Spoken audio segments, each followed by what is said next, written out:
Happy Saturday. This is William coming to you from my home office because the wind was playing havoc at the store. Internet kept flickering on and off, and every time it flickered off, it took forever for the router and everything to come back on again. So I live in a better part of town in regards to infrastructure and internet goes. So I decided to take my chances and come down to here. There was a concert called While We Were Young, when it had a lot of '90s bands, a lot of early 2000s bands that was taking place on the strip that had to get canceled because of the wind. It kind of just came out of nowhere. Plus, there's tons of dust, which would be awesome for my allergies. Today is October 22nd, 2022. It is now 67-degree high tomorrow, so we are in that point of the year where I can start putting on a sweater, a sweatshirt with a lightning bolt on it instead of just these raggedy short sleeve shirts. We have been on the web and on all week long, including an impromptu. Was supposed to be a 5 minute review the other night that ended up being an hour and a half conversation, which was cool. Also, we did our Sci-Fi Center live last night, and we'll be doing this show. And then tomorrow we will do the season finale. I cannot believe it's here. Game of Thrones, House of the Dragon, episode 10. After this, we gotta wait 2 years. I don't know what I'm going to do with myself. I don't know why they do this to us. If you know you're going to do a season 2 of House of the Dragon. So why not just already greenlight it? So let's get started. Let's go ahead and open up the chat real quick here.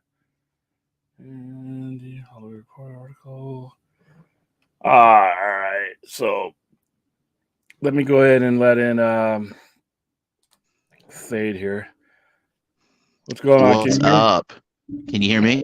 Yeah, I can hear you fine. I'm just making sure because I originally unplugged this microphone for the day because And as for the green light on season 2 of House of the Dragon, they're starting filming this in the next couple of months. So when is the release date then? Because then if they're going to do that, then I can't do a 2 years, man. Come on, you got to give it to me. It's not going to be 2 years. It's going to be probably early 2024. It may even be fall of next year. It's only going to take that I can take. It's gonna take them like 6 months to film, and then pre-production and post-production and all that's gonna take a month or two. But probably fall of the earliest is fall of next year. The latest is spring of the year after. See, I think because the original series, once you could it was every April until they started shortening up and taking forever. It was every April that they would release it, and then it would go into June, and that would be the season finale. They pretty much had that locked down. So I'm hoping that this show, I can't take, especially like I said, there has not been a bad episode. Especially with the war starting and everything. Yeah. I mean, I do not want to wait 2 years. Let me say hi to whoever it is. Bashful Skeptic, William, I DM'd you on Twitter of a Hollywood Reporter article. Okay, cool. I might take a look at that. Like I said, we were gonna get another headless cameo if it hadn't been for The Rock. Yeah, and it got filmed way later than I thought. It was only filmed less than a month September. ago. Yeah, September. So if you ever needed any further validation or indication of a change in direction when it comes to Warner Brothers Discovery management, that's what you needed. You can't sit on the very first superhero to ever hit comic books for 5 years and not have a plan. Otherwise, like I said, I will say this over and over again, and probably people starting to get tired of me hearing it.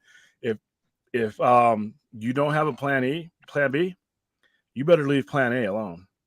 All right, if you didn't have a better plan than what Zack Snyder was doing, then you needed to just let that plan continue until you had something better. Not nothing for 5 years, not a bunch of scattershot movies for 5 years. So The Rock, and kudos to The Rock for continuing the push. A lot of people hear the word no and then they'll just go into their shell. He kept fishing until he got the answer he needed. So kudos to The Rock. So yeah, well, I'll go ahead and read that article. Yes. Subscribe to my channel. I meant to put it in the link. You guys are obviously all subscribed to Enosh's channel if you are watching this. So yeah, just follow that link that Stella put in there. Mine is tiny. I don't have very, but I'm getting more and more, and I'm gonna start doing more short form content. Especially going into the holidays, and once we have several movies under our wing. Like for right now, I'm going to do one on Shazam or Black Adam. It's basically going to be like a 5 or 10 minute thing, and it's not for you guys.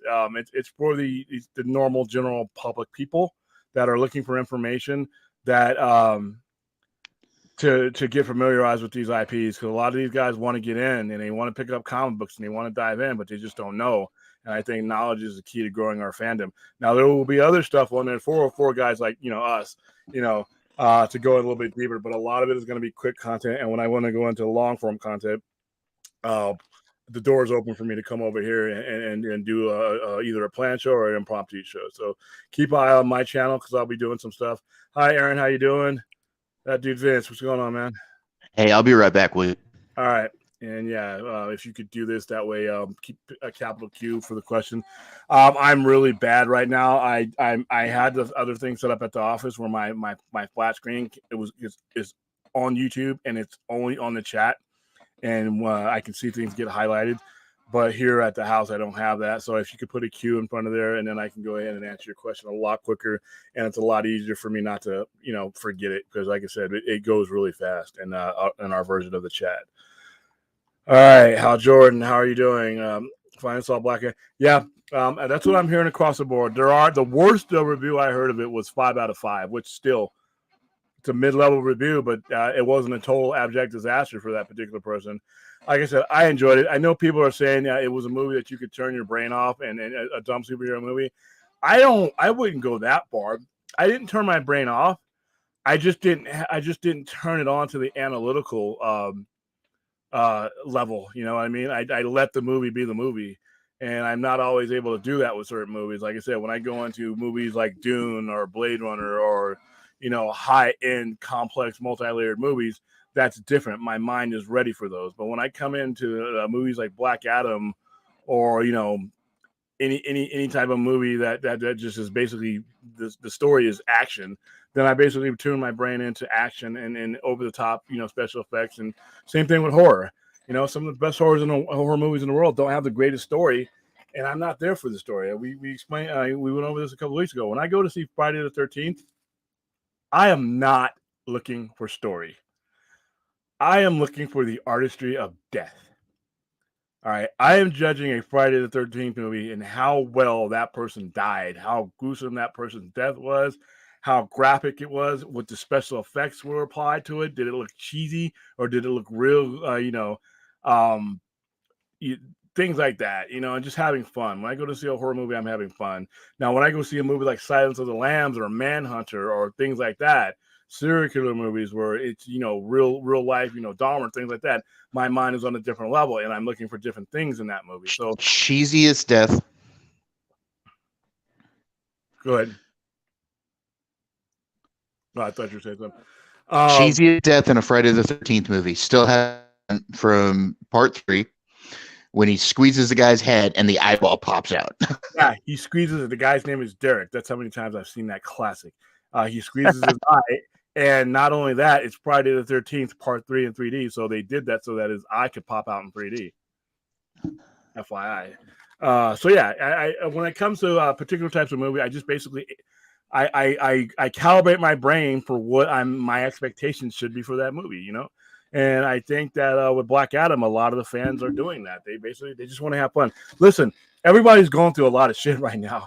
Everybody's going through their own levels of stress, whether it be financial, health, whatever. It's just fun for 2 hours just to let somebody else worry about the heavy load and just watch a cool, spectacular thing just unfold for you. Let The Rock do the heavy lifting for 2 hours and 4 minutes. 13 more subs on William's channel. He'll be able to shorten his YouTube. Yes, thank you. Somebody mentioned that to me today. Thank you, that dude, Vince. Please. Because this big old long death scroll that I have to have in order to put my thing out is hilarious. But so far so good. But oh man, did you see the embarrassment? Oh, dude, a YouTuber one of us nerd YouTubers. I don't know if I want to say his name on screen, but the dude filmed himself reacting to the Cavill scene in Superman. I mean, in Black Adam. That's embarrassing, dude. Plus, he night blinded everybody behind him with that lights on his phone. I saw that, but here's the thing. I think that because that particular person, I think he wasn't in a actual general screening. I think he was in one of the ones like I do, where I rent the whole thing out and do that same shit. But you heard there was a person on that video that was like, "Oh my god, really?" Like you heard it in the audience. "Oh my god, really?" Oh yeah, I didn't hear that part, but he looked like he was in like almost like somebody like one of those little small ones we have out in Vegas. But yeah, he was sitting in the back at least, Hey, yeah, but I saw. Yeah, but there were people behind him. Like he night blinded all those people. Yeah, because I saw the light coming forward too, and I'm like, why are you having it going forward? Because at first I thought, because when we go to these press screeners and when we host our own screenings, we have security there, and they have those little nightlight things. I thought it was somebody looking at him through that because I'm like, why do you have your front light on, dude? Because you're not only blinding front and back. And I'm like, what are you doing? But I thought he wasn't just filming himself. He had somebody else filming him. Like that girl that's with him was filming him as well. So not only was he night blinding everybody behind him, but she was blinding everybody beside him. Wow. Hey, we're having fun. And he didn't even. And when you look at the video, I don't want to play, but when you look at the video, he's not giving a rat's ass that he's doing this either. No, he's not. That's why I thought he had rented out the theater, because he and his buddy were like just, But once again, as a nuisance as that was, and inappropriate as that was, it's people having fun, man. I mean, it's like just so refreshing to see people. I just think it's. I mean, I'm not mad at the guy, but I just think it's cringe. We're listen, us dorks, we do shit like that, So well, dude, look, I have my own story. Okay, so when the Texas Chainsaw Massacre reboot came out, the Michael Bay reboot, first one, my brother and I went to the theater just because they had a back-to-back. They had the original playing, and then they had right after that they had the reboot playing, and like we did a double feature, and through that whole movie, instead of of course, I was, early 30s, whatever. I mean, there's no excuse for what I did. But me and my brother were like heckling the original movie. Like that whole last 30 minutes when she's running and screaming, and it's all the screaming from Sally Hardesty in the original movie. We were sitting there going, "Run, bitch, run. Stop screaming and run faster." You Rocky Horrored it? That's hilarious. Yeah, we Rocky Horrored that thing, man. All right, I got to get this right. I don't even know if is it just Mwamba 85 DT. All right, the movie was okay. I think we're going to see more of JSA and their gang.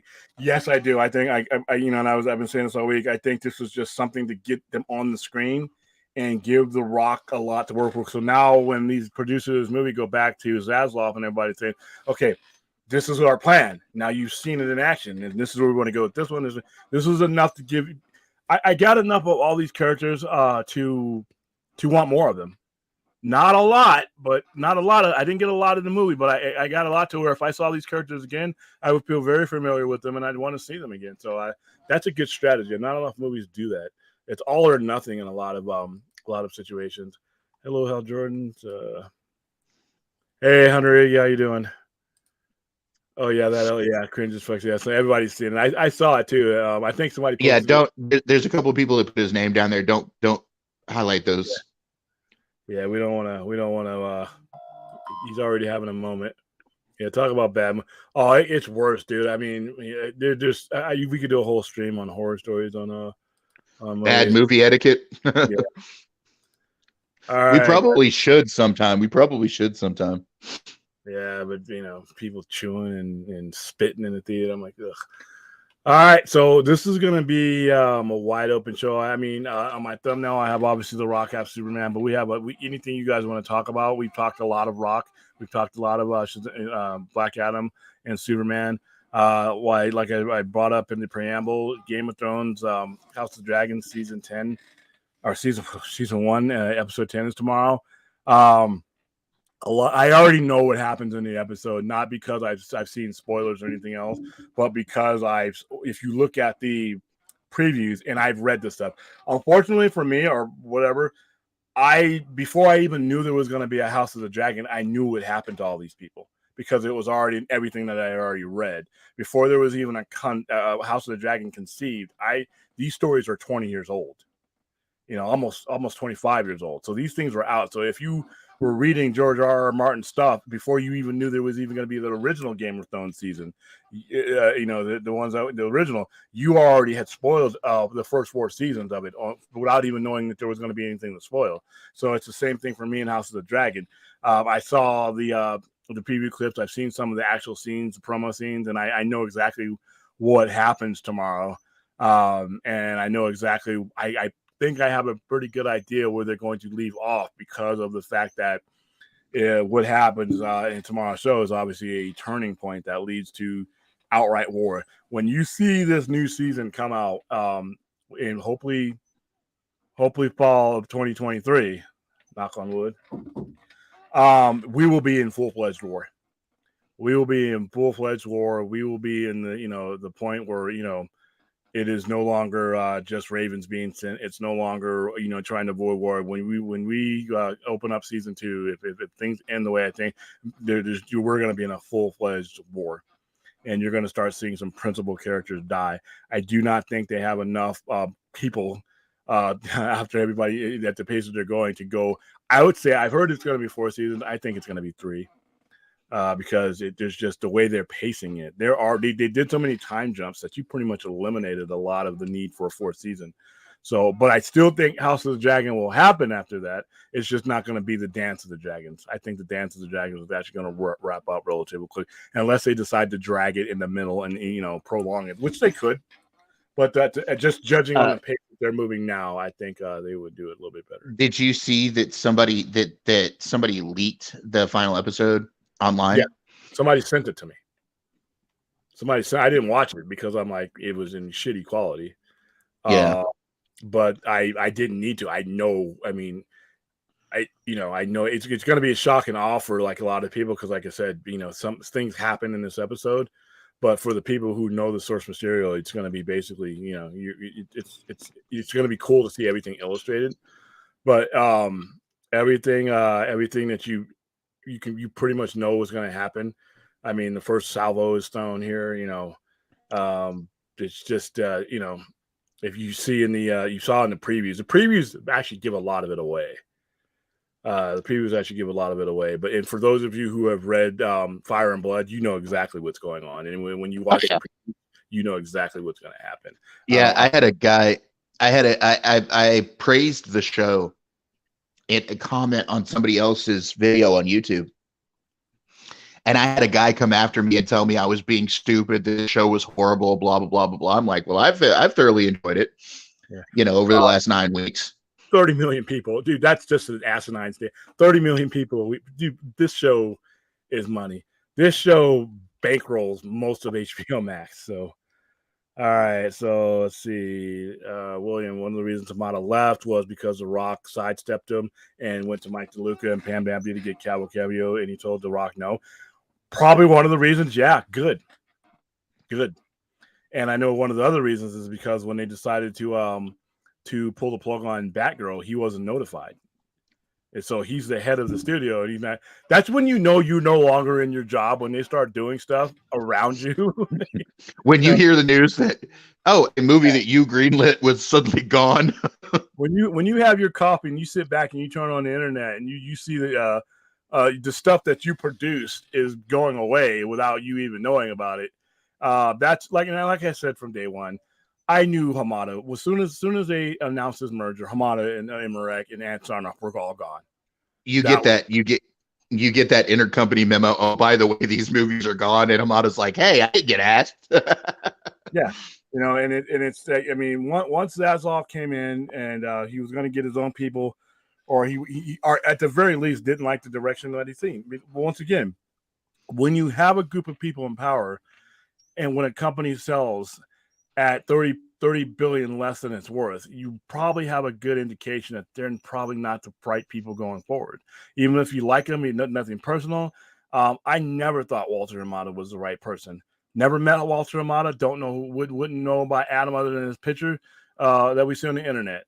But he was brought in with a mandate that was doomed from day one, and that was to cut in and cut costs and make things for cheap. You cannot do that with DC. Not with DC films. There's no such thing as a discount Superman. There is no such thing as a discount Batman. There is no such thing as a discount Wonder Woman. Now, what they did with the Batman was relatively cheap, but that is a grounded movie that is not going to work for the majority of your audience. All right. You know, when you say superhero movies, you're talking CGI, you're talking Big Bang, you're talking the real deal. And you can only do so many grounded superheroes before people just give up. That's one of the main problems when you try to do stuff on CW or W, you know, is the fact that your budget hinders you and you basically do a discount version of those characters. Now that works on that small screen, but look at how many people watch it. How, you know, I mean, the minuscule budgets give you a minuscule return. You cannot do that when it comes to cinematic releases. So to come in and say, well, we're going to cut costs, we're going to do this, we're going to do that, was ludicrous. And people were, you know, thought that was who Hamada was going to be able to stay around because of the fact that Zazov allegedly was known for cutting costs, and when he comes in, he's automatically cutting things from, you know, WB, he's cutting things from the animation section, and everybody's saying Warner Brothers is broke. Every time I hear that, I want to pull this short black hair that I have out of my head. Warner Brothers is far from broke. Warner Brothers Discovery is definitely not broke. All right, do not equate with them coming in and cutting things to them not having on-hand cash. That was another thing that guy said to me about House of the Dragons. You know, they're never going to make a season 2 because the Warner Brothers is broke. And yeah. When you say Warner Brothers is broke, you're basically telling me you do not know how the economic situation of a not only that of a studio works, but you don't know how the economic reality of how mergers work and how this type of merger works. Warner Brothers, when Zaslav took over the company, he assumed $46 billion of debt. All right, so they had whenever you $43 billion for the company itself, and then $46 billion. So they not only did they have that money, they had far more than that in order to even be approved for that purchase. 2, the cutting of things has nothing to do with the on-hand cash, simply because once you buy a company in debt, there's 2 types of debt that you can have when operational debt when you have a company. There's accumulated debt, and there's acquired debt. Now, the example of acquired debt is or accumulated debt is Netflix. Now, both versions of debt require you to have a action plan to pay these things off eventually in order to A, keep your stockholders happy, or B, keep your stock from devaluing, because you have a lot of outside sources that review and can upgrade your stock. And you all now, so what Warner Brothers Discovery is acquired debt. Now, when you acquire debt, you get a lot of rules in your favor, a certain set of circumstances and things that are built into these type of mergers that allow you to write certain things off within a certain amount of time and be able to save money because you acquired it. It allows you to do things with contracts that you can only do when a merger happens. A lot of things that you can do to save money. Now, another thing that you have to have is you have to have a debt management plan. You have to have a debt management plan to show to your stockholders, and you have to have one published to show to people that are purchasing stock. And the reason why that is, they need to know that you're a viable company that will not be operating in debt to the point you're diluting your stock. Because remember, whenever you have debt out, you have to be paying that back, and most of the time it's with interest. So every dollar that you have outstanding, you're lessening the value of your dollar, which means you're lessening the value of your stock, and that causes stock to crash. This does not mean that Warner Brothers Discovery does not have money. That just what they're doing now, they have to show that they're making fiscal and doing fiscal activities that make it to where they're operating at a frame where they can now look at the revenue that is being pulled in versus the actual debt. All right. That's why you're seeing the things cutting, not because they don't have money, because they have to have a debt management plan in place, or all these talking heads you see on CNBC and Wall Street can, with a word, downgrade their stock. Once you downgrade the stock because you can't pay your debts or you're not having a debt management plan, you're talking about maybe $10 stocks becoming $3 stocks. That might not sound like a lot of money, to some people, but when you multiply it by the thousands of shares that certain people own, you really just cut their company, 3/4 of their company in half. So, Well, it's also to make that money you're talking about, make some of that money back. That's why they did the tax cut shutdowns of those movies and took the tax write-off for it. yeah, because you only have a certain amount of time to have these tools available to you.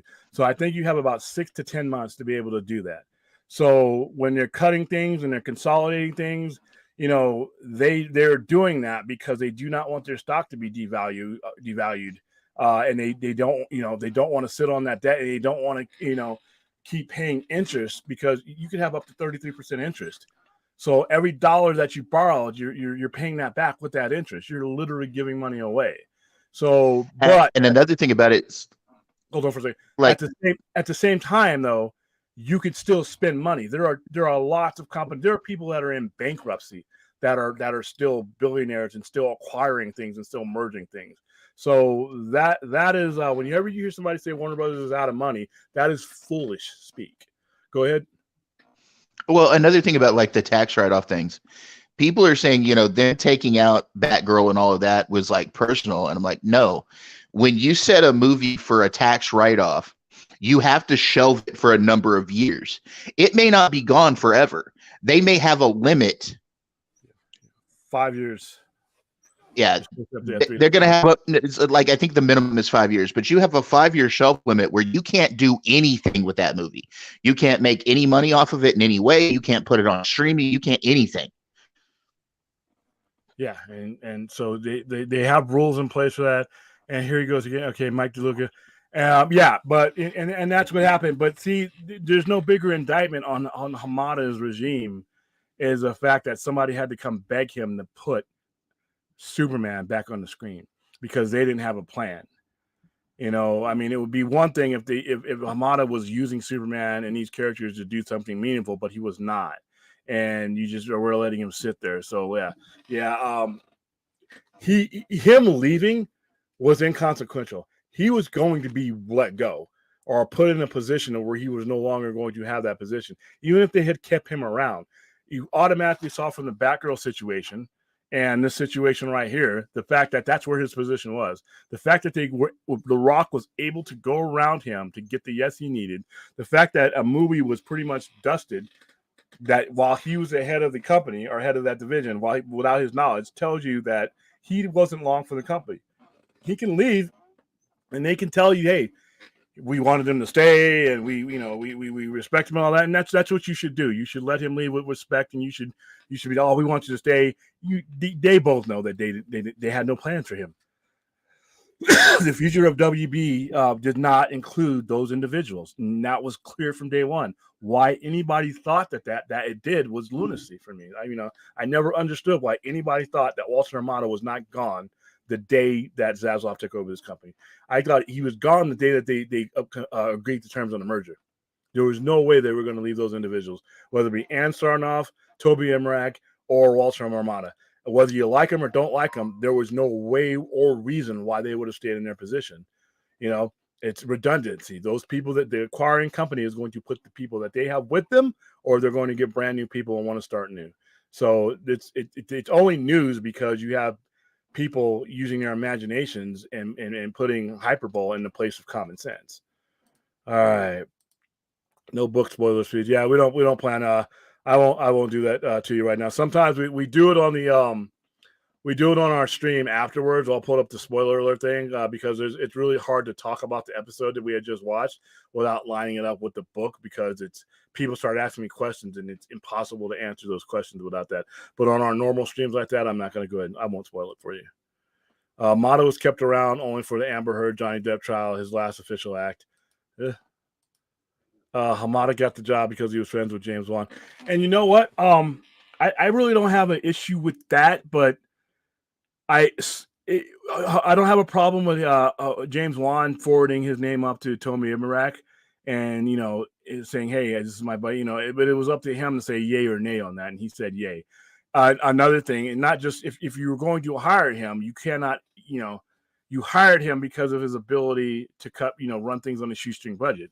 There is no, like I said, there's no such thing as a shoestring budget for a Superman movie. You know, people will trash you, and that one of the reasons why Batgirl was canceled is because it was done low budget. It was done below quality that you can do when you're only spending a certain amount of money, and they didn't want that as damaging their brand. So once again, but that's what Hamada does, and that's what they wanted him to do, and that was a failed mission from minute one, day one that they issued it to him.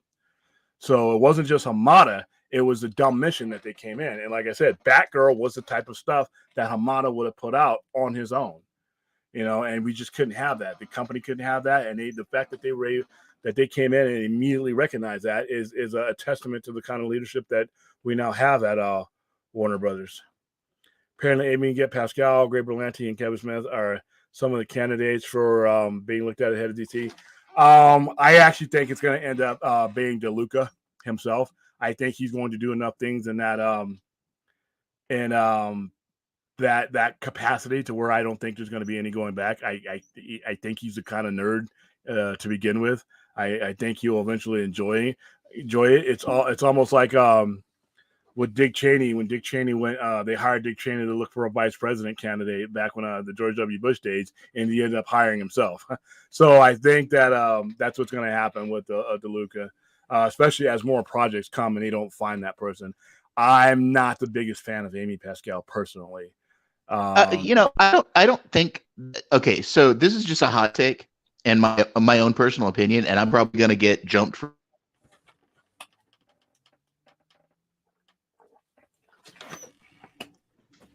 Sorry, I timed up there.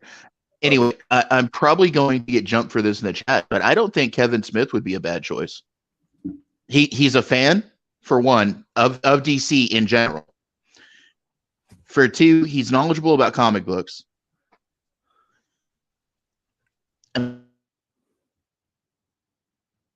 I cutting out or you are?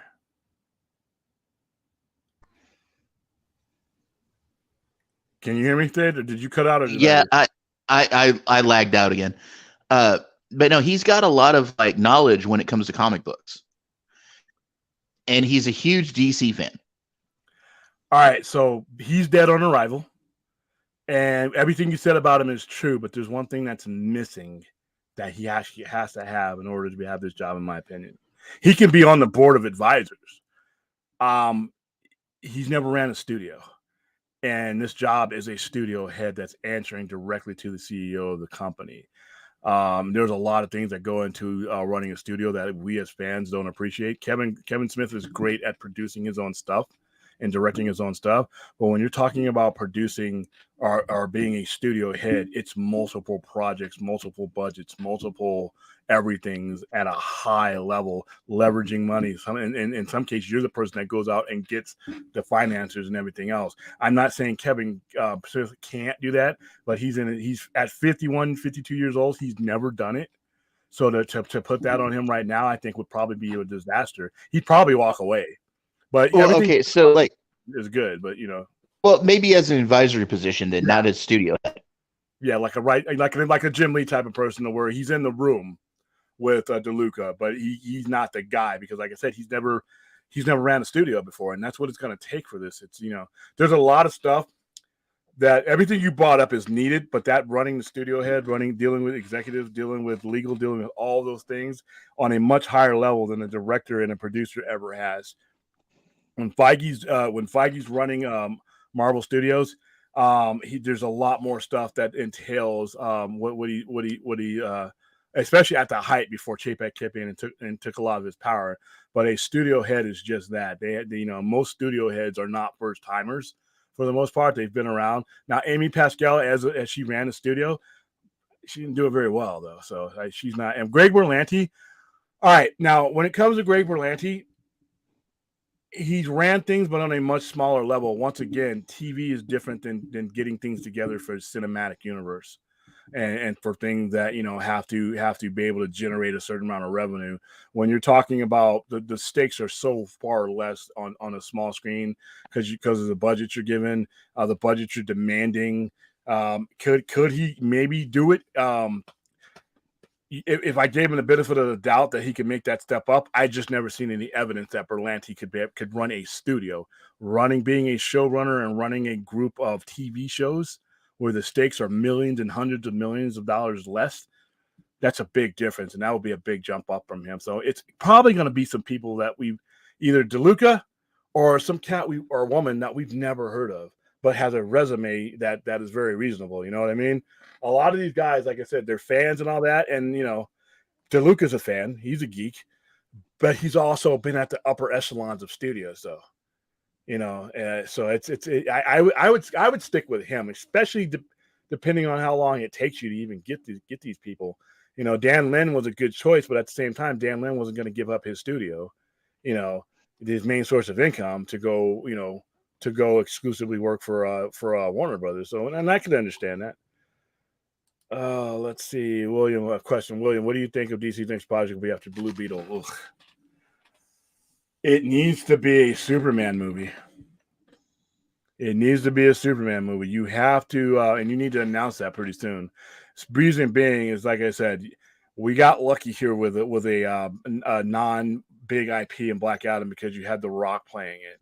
I don't think you can have Lightning Strike again with a relatively, not completely unknown, but a relatively unknown actor, a very unknown IP. You're gonna have to have the big heavies out there in support of that movie, either before or after. So, and then parts of Blue Beetle need to lead into the heavy hitters, so that we bind it. Not everything needs to be connected, but enough of it needs to be connected to give these movies a chance. I don't think Blue Beetle has a good chance of being what they want it to be on its own. Yeah, I think it will suffer the same case as The Suicide Squad did, which was, I think, a fine movie, but with nothing before or after it to prime you or keep you going, it just sank right in the middle of an ocean. So I would hate to see that for Blue Beetle, even though I thought at the beginning that just the thought of a Blue Beetle being in a movie was absurd. But after post Black Adam and seeing Cavill back on the screen, I'm okay with it now because I know that the previous management wanted to put all these B and C characters and make that the infrastructure of the DC universe, and that was always going to fail. So now we got the big cheeses in there and the big names in there. I don't mind Blue Beetle. I don't mind Booster Gold, but just make sure that they fit. So yeah, the next project should be a Superman title. I mean, it's got to be Superman. Let's take advantage of this momentum we have. Superman or Justice League, something high up. I don't think you can go B character and another B character. I think you need to go to the A character and then stagger it. So that's my. What do you think, Dave? Yeah, we need that 10 post film. We definitely need them to go ahead and greenlight Man of Steel 2, which I would love to hear them call it Man of Tomorrow. That would be awesome. You know what I would call it? Superman. That would work too. Robert Meyer Burnett on the Campion show brought up something. All my years on this planet, I didn't realize it. He was 100% right. We've never had a movie that's just Superman. We've had Superman the movie or Superman the motion picture, Superman 2, 3, 4, blah blah blah. Superman Returns, or what was that movie? Superman Returns, Man of Steel. But we've never had a movie that just says Superman or the Superman or something like that. We just never had Superman. And now, to me, that would bring it back to basics. But Man of Tomorrow is great. I love Man of Tomorrow. I don't want Man of Steel 2. I don't think that should be. I mean, I love Man of Steel for what it is, but that name belongs on that movie. So that's what I would do. All right. So Stella, fanboys, please keep talking and show how much you don't understand how any of the business works. What you say is telling your knowledge of the subject. Yeah, it really is. I mean, we all have access to the internet, guys. We all have access to the tools to make us smarter. Kevin Smith will not lead these. Yeah. I don't think he would want that job. I think that job would kill him. Shit, he almost died a couple of years ago. DC's job would kill him under the best circumstances because it's a lot of stress. He stresses himself out just running his movies and directing his movies. Could you imagine having to run multiple movies, multiple budgets, multiple? I mean, you might just put him in the casket. Yeah, for his health, maybe not. Shelf Batman for 20 years. Yeah. Or you know what? Get your universe straight and then have her do like some kind of crazy ass cameo I mean, something like that. But there'll be a time and a place. Fourth 1000. I have a feeling that Hiram Garcia is the one running head of DC. Not sure about conflict of interest. Nah, no conflict of interest at all. I don't think that's him running it though. I think it is DeLuca. But Hiram Garcia is not a conflict of interest. If he, along with Danny Garcia, is working with The Rock with $7 theaters, and they're producing these films by proxy right now. This is not forever. By proxy right now, The Rock has the ball. He has the ball, and he is technically running what is DC right now as far as cinematically, because there's nothing else happening. Now, once things go on, if The Rock is involved in that, and Hiram Garcia is representing him, if they're doing things and they're funneling the universe through The Rock, then technically it's not a conflict of interest because they're both working in tandem. Both DC Films and Seven Buck Productions is working in tandem. They're not working against each other. Now, if other people come in outside of The Rock and want to push something to the top, and that maybe then it might be a conflict of interest. But I doubt that there would be any outside stuff going on, depending on what kind of influence that The Rock has. But I don't think Hiram Garcia would be the person, because once again, the only people that we've mentioned so far that have run studios is Amy Pascal, and then you have DeLuca, who has run him and his partner have run a studio at a high level before, and they've done well. So, be honest with you, this is a crew. DeLuca and Appley have gotten us here to this point. I'm okay with them continuing. If we never get another announcement and we just have these guys doing it, I'm all right with that. So far, so good. You know what I'm saying? Hi, Keely Chow. How you doing? It's just another Saturday night. Saggy Raid. Is Saggy in here? I know Saggy was doing one of her crazy streams where she was warning everybody she was about to Mount Saggy was about to erupt. Oh yeah, I did invade Saggy's show the other day because she was talking about Black Adam, and I just felt that I needed to, get in there and say some stuff. Protest X. It's not like Hamada was as popular as Feige or something. It's fine that he's gone. And like I said, he just wasn't the guy for the job. And the mandate needed to change as much as the personnel needed to change. You had to start. We shouldn't even have been mentioning a Blue Beetle movie before we're talking about Batman, Superman, Wonder Woman, etc. We really shouldn't have had a Black Adam movie come out without Superman and all these major characters in the zeitgeist. And the reason why is because those strengthen the ground that The Rock, and The Rock knows that. That's why The Rock fought to get Cavill in there. The Rock knows that these characters strengthen the ground that his movie walks on. All right. Black Adam, if it wasn't for the previous management, there's a good chance that you would have had a different. You wouldn't be wondering about Henry Cavill on his last, the last film of his deal, because he would probably, under better management, been signed to a long-term deal already. And then in that case, he would have been a better and a more efficient tool for Dwayne Johnson to use in his movies. So you have to understand that too. That's all Hamada, that's all Emmerich, that's all Sarnoff. So yeah, he wasn't alone. Yep. What's up, how you doing, Cisco? All right, Jacob McKinney. Walter Mono will probably go to Disney, Paramount Pictures, Universal. Yeah, he's gonna have. There is somebody out there that needs Walter Hamada's services. That were his. Look. Let me say one thing about Hamada.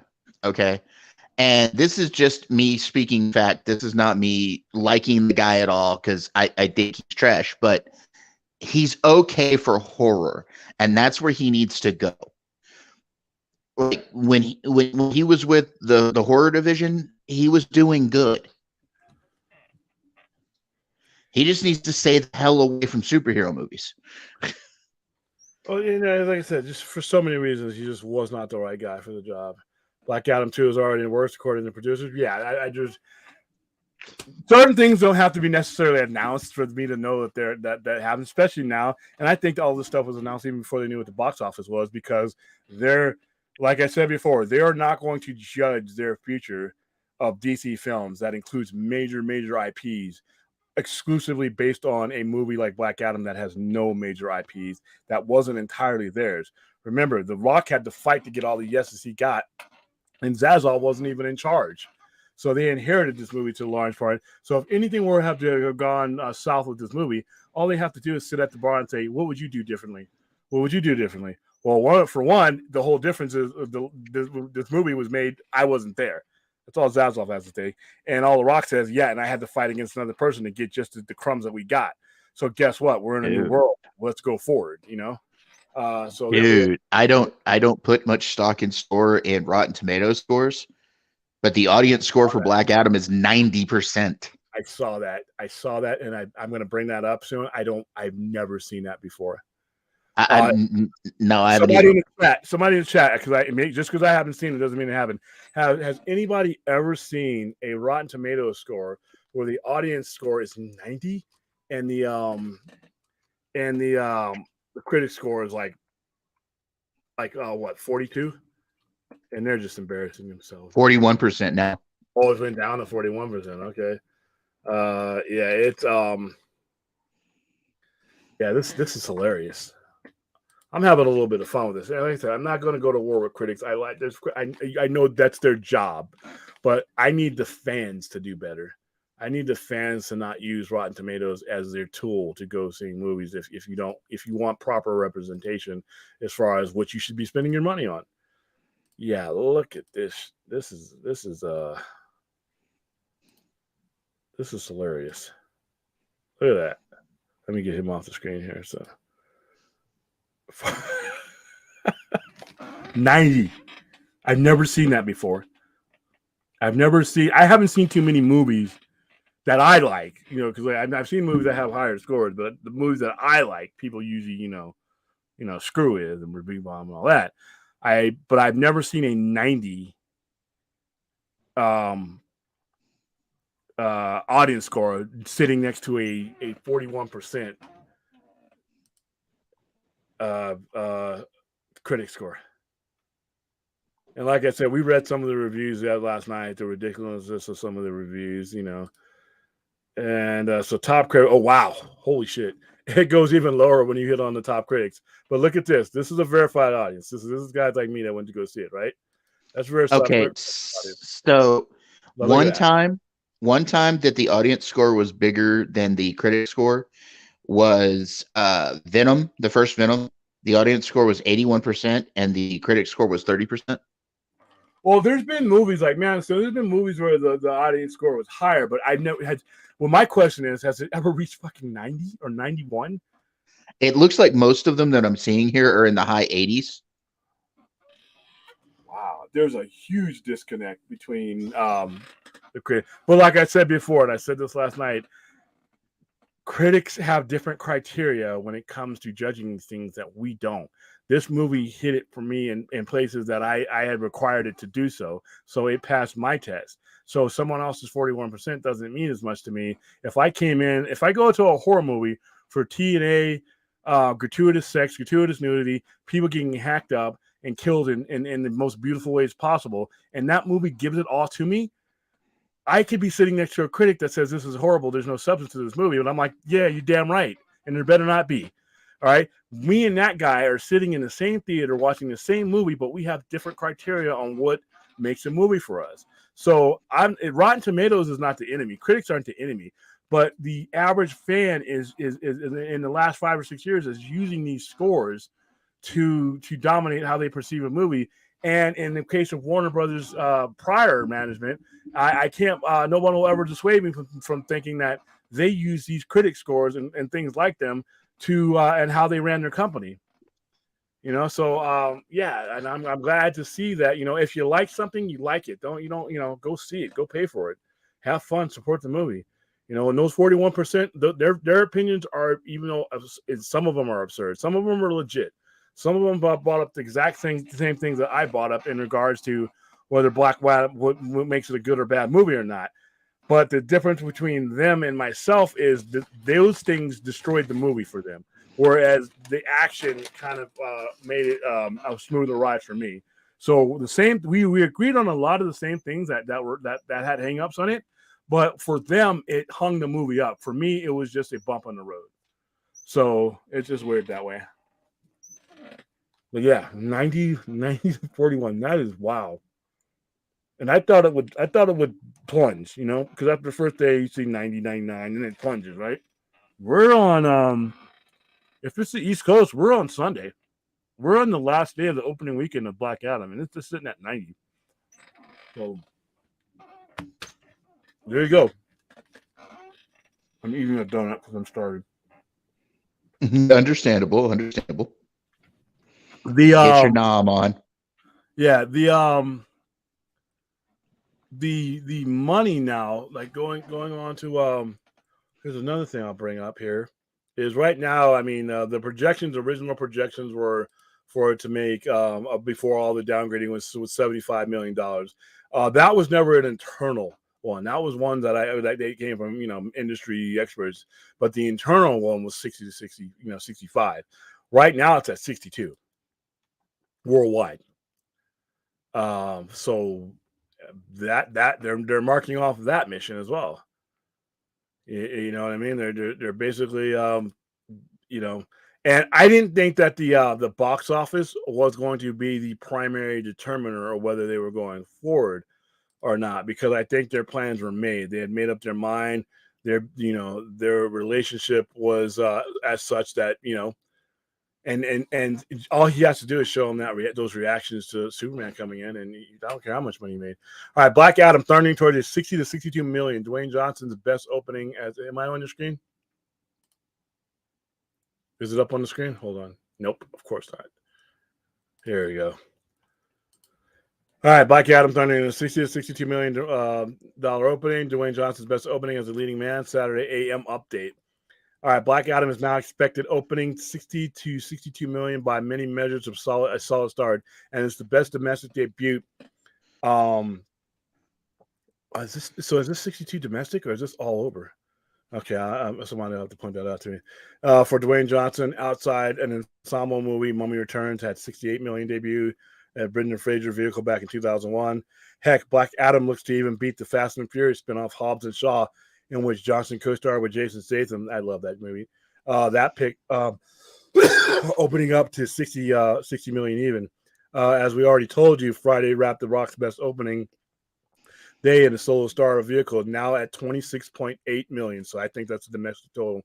Black Adam and Universal counter programming older demo, female skewing George Clooney Jr. Roberts romantic comedy Ticket to Paradise, which is overperforming with 16 million opening. It was supposed to do 12, are pushing the weekend ticket sales to 109.5 million.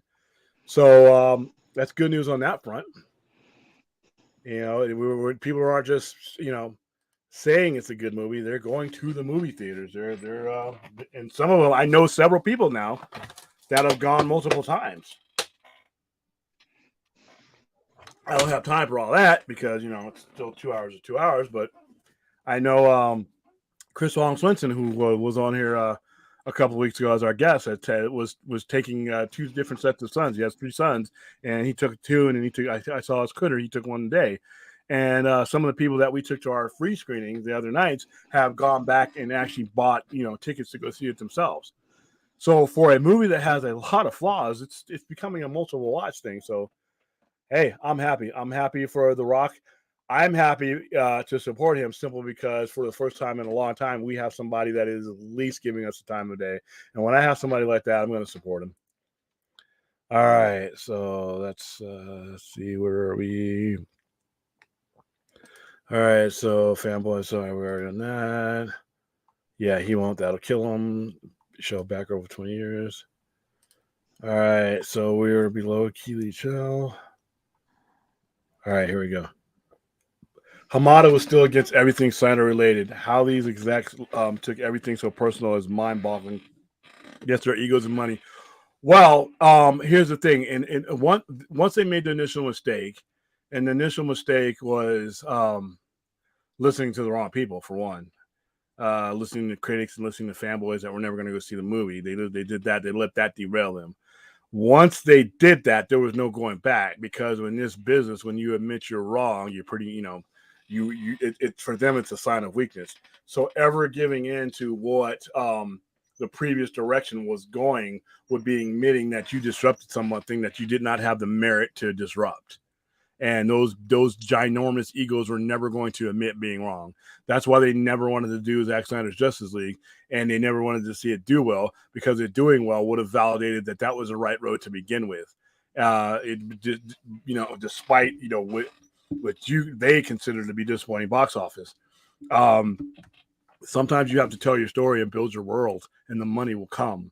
And the money was coming, and they just didn't have the patience. They were too busy driving their own car while they had their heads out the window looking at the Marvel car instead of driving your own vehicle, being DC Comics. You wanted to be a Marvel light. What Marvel does works for them and only them. It will not work anywhere else. And I think that I think we've learned that now. I think that's a hard lesson that these clowns, the previous clowns, have learned. Let Marvel be Marvel. You're paid to run DC. All right. If you want to run something like Marvel, get a cardboard box, empty out your office, and head over there.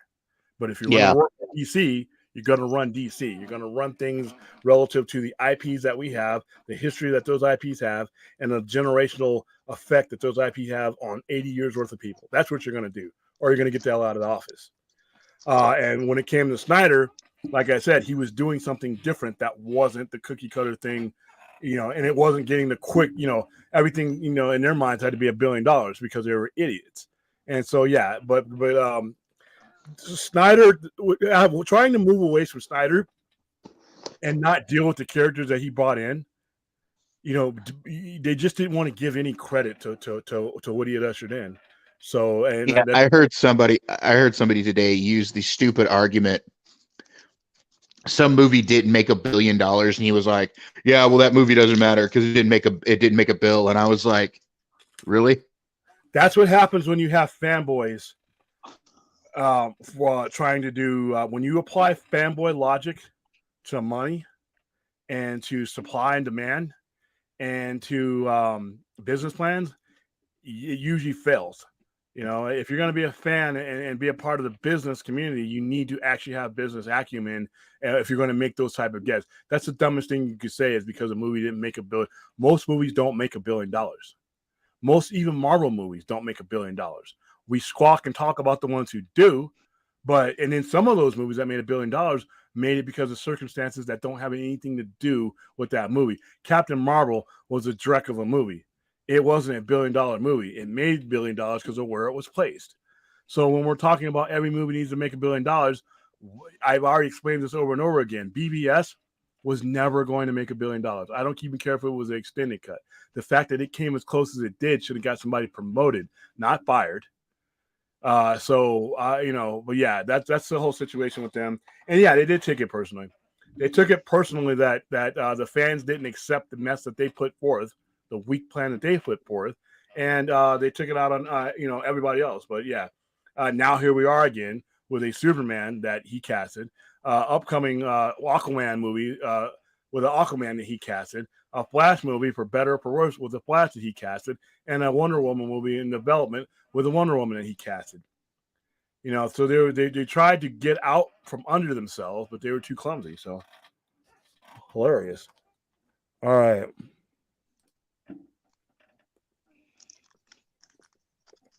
Come on, light up. To me, just seeing the scenes and stuff that they did leak and that they did have out and the costume itself, I just thought it was a subpar product with a vision that he explicitly set out when he came out and said, "This is what we're going to do. This is the level of thing that we're going to do. We're not just going to do things for the hell of it." And then I looked at Batgirl. I'm like, this is not going to fit what he's saying, and he made the right decision. Rock confirms Black Adam versus Superman and Shazam. We will see more of Dr. Fate. Oh yeah, Dr. Fate, and there's so many ways you can bring back Dr. Fate. I look forward to that. And yeah, you got to have Shazam and Superman. And one of them has to be possessed by Mr. Mind. So there's your villain right there. Whoever one of those gets possessed by Mr. Mind is your like in Kingdom Come. So there's your villain right there. So you could justify having them fight. That would elevate Shazam's character, and that would be such an attraction. That's the kind of stuff I'm looking forward to from them. I can think of 3 different times in comic book history that they've used Shazam as a catalyst for being possessed. Kingdom Come, it was one of them. Injustice is another. And then the whole Dark Knights thing where they had the infected is a third. All right, Cisco E. I would like to see Jeff Robinoff and David Goyer be considered for the new DC studio. See if both have solid experience and have worked under the Horn regime. David Goyer, not as much, but I would be a yes for me if that was one of the decisions. Jeff Robinoff, definitely. Jeff Robinoff should have been in the position for Tishihara was. Jeff Robinoff got passed up. He's the one who brought in guys like Nolan and Snyder and all these people. He's the one who built the foundation that they always like to look back on. So if Jeff Robinoff was ever available, he would be my number one choice. I wonder if he's been interviewed or if he's been asked or if he even wants it. But Jeff Robinoff would definitely, he's at the top of my list. And if I can't get him, then I will stick with DeLuca for right now.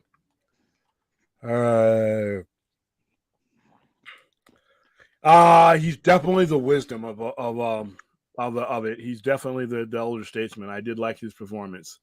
I was very impressed. Like I said, he's Pierce Brosnan, but I was I didn't know how this character would be fleshed out. I saw the trailers, but I didn't see a lot of the dialogue. I mean, I saw, he could be the savior of this world or his destroyer and all that, but that didn't give me any indication of what I was to expect from him. And I really enjoyed his character. Robinoff is currently with Sony. Yeah, but he could. That's an easy fix. If he got offered the job, he can take that job. I mean, they can. Well, since he's founder, we'd probably have the same problem that we had with Dan Lin on that one because he's founder and CEO of Studio 8. Which is a subsidiary of Sony, so he probably won't want to leave his own studio. Huge difference, though. Huge difference between Dan Lin and Jeff Robinoff. Unfinished business, and he's coming home. Yes, I know Dan Lin worked for Warner Brothers as well, but not in the level that Robinoff did. Robinoff built that foundation. That is his house. He brought in the people that made a lot of this possible. He was passed over. And Alan Horn, with Alan Horn being there, I think it will be more of a coming back to for some unfinished business, coming back as a conquering hero to the place I should have never been chased from to begin with. That job should have been his back in 2013. If that job would have been his back in 2013, he would still be in that job now, in my opinion, because he was the architect for a lot of the stuff that got this entire thing going. So I similar situation to Dan Lin, but I'm thinking that the fact that he should have already been this was a job he always wanted. Dan Lin was a guy that they called in for an interview. Jeff Robinoff was next up. He should have been in the job, and I think to plant his flag and back in a house that he built, I think that would be a lure that I don't know if I could resist it, but maybe who knows. But I love that name because I love what he did. I mean, he has the resume. Let's see. Yeah, that was back. That's how far behind him. I think the good thing about Kevin Smith is that he knows his limitations. He himself would tell you he wouldn't be able. Yeah. He would tell you that right. And I'm saying he would say no to that job. Robinoff has more experience on the production talent side, running a studio, and Goyer more idea story team. Yeah, like Goyer will be up there with him. But yeah, it will be Robinoff running it. Kevin Smith is creative director, but leading a studio head. Yeah, it's a different animal altogether. Yeah. See, he brought these guys in. If DeLuca doesn't stay on as DC chief, then the next one would be reporting to DeLuca anyway. Yeah. They may. If they make DC its own studio, then that person wouldn't answer to DeLuca. Those people will run their own division. They would run their own. They will be running Warner Brothers Pictures. The next head of DC Studios is actually going to be answering directly to Zaslav because they're going to actually make it its own studio. It will no longer be a division like it was before. All right, please not Jeff Johns, for the love of God. His resume alone, movie watch should be enough. Reason I don't think he would ever. Well, once again, first of all, he's never ran a studio, and two, letting that guy loose on anything without any supervision is asking for disaster. on whether it's paper medium or TV or a movie. So Zaslav is going through its movies. So far, there's been no cancellation. And to be honest with you, since it's a movie that's currently in pre-production, it's going to be one of the first ones that are his, that are not an inherited movie. It's an inherited concept, but it's not inherited as far as like it's been shot and done, and now you have to go back and tweak extra things. So, okay, yeah. so this is just rumor. Doing a little research on Romanoff, it seems that he was talked to when they talked to Alan Horn, and he might be willing to do advisory stuff, but he doesn't want. He hasn't talked about being head. Boy, as soon as he goes in that office and smells that old smell again and puts his hand on that desk and looks at that office that should have been his and sits down for a little bit, yeah, you never know, man. Greg doesn't want to be DC yet. Greg is going to be the advisor for DC film franchise. I thought that's good. That's where he is. And he has a lot of advice to give, but like I said, running a major studio with hundreds and hundreds of millions of dollars that you're responsible for, it's just a big difference, I would say. All right, the next movie should be Ayer Suicide Squad for further restore the faith and give audience the movie they paid for in 2026. All right, so I'm on the Ayer cut is a mixed bag for me. And the problem with the Ayer cut is the movie was successful. The Ayer cut, I don't think the Ayer cut, if it would have been released as in, was going to make any more. That movie made a lot, over $700 million. That movie was not projected to make that much money at all. And it ended up, the Suicide Squad made a lot of money, mainly based on Harley Quinn and her marketability. But Suicide Squad, I remember when we promoted that movie was not supposed to pull in what it pulled in. So now you're telling a company to go spend, not spend a lot of money because he's pretty much already got it done. But you're asking them to they're going to, the first question is going to be why. Now I understand the restoring the faith to the audiences, but we're also talking about derivative characters again. Are they going to go that? Are they going to go through the hoops to do something that's not going to have a big impact? Because even if you did the Ayer cut, is it going to have a monumental impact on the universe that they're building? Now, there are circumstances, and I've said this before, where I would do the Ayer cut and release it, and that's only if you were going to complete the Dark Side arc.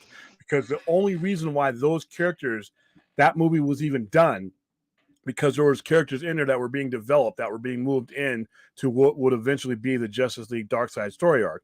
The Joker, Harley Quinn dying. Harley Quinn dies in that story arc, and all that stuff. It was main characters. That was everything he was doing at that time was leading to that arc. So if you're going to complete that arc, then by all means, the David Ayer Suicide Squad, because there's more Joker development in there, there's more Harley development in there. It's it's not the heavily cut up edit film that we got. If you're going to finish the Dark Side story arc, if you're not, it's going to be a hard push to do any more work on a movie that was already as successful as it's going to be. I understand where you're coming from, Forth, but from I can't see the pitch in the office, now, and especially after giving us Cavill back. That's what they're going to see as the faith building thing. But, like I said, there are circumstances where I will be, yeah, you got to do this now. And there's the normal circumstances where I'm like, are they going to lift a finger for a bunch of B characters when they've already pretty much moved on from that, unless they're going to move in and make Zack Snyder's Justice League canon, because then those characters were explicitly developed to head into that storyline. That's just me. Probably not the popular opinion, because I know a lot of people want the Ayer cut, but the answer to me is why other than the fact that you do that. We're okay. Fourth, I guess this is a question I want to ask you. What is the business reason for doing David Ayer's Suicide Squad? Maybe that's the question I need to ask myself. Fast was face still shaking from the fan base, at least that way they feel about anything DC. I think what they're doing now is doing that. I think with Black Adam, with Superman coming out and plans for the future, I think that faith is a little bit better. Hey, look, if they've got me hopeful, that's something. Because I was done with DC up till now. But with Daniel and Fourth, I do agree with you that certain things need to be resolved. But I just don't see why they would do the Ayer cut unless they were going to finish that original arc somehow, some way. Because the Joker that you see in Zack Snyder's Justice League comes from the Suicide Squad, and the only reason why you need to see more development for him for that particular story was that movie. So I just don't know if there's any reason to. And if you do it, why would you do it if it's not going to lead to something bigger? Just to have the movie out there? I don't know. I don't know if that's a good enough reason, but it could be wrong. All right, what about the Boys Style Justice League HBO show with Cavill, Godot, Pattinson? Not a big fan of that. Like, I don't think that I'm getting the sense that he wants to go all out on the movie screen right now. Even though he's the head of two major streaming services, he seems to be making a priority with these IPs to be movie. I slightly disagree with that because I do think that the future of entertainment is in streaming. Even if we slow down a little bit now, it will eventually pick back up and it will eventually be the norm. So if you're going to be charging people on a monthly basis for streaming service and they got 6 or 7 other ones, you need to be putting things on those services that bring people to there. I know everybody's traditional when it comes to the theater, but you know what? Math-wise, there's a lot of middlemen that get cut out when you release something on streaming. You don't have to give 30% to this person, that theater franchise, and a lot of the middlemen that come out, and you have renegotiate deals that are different from cinema than they are, so you can bring your cost down.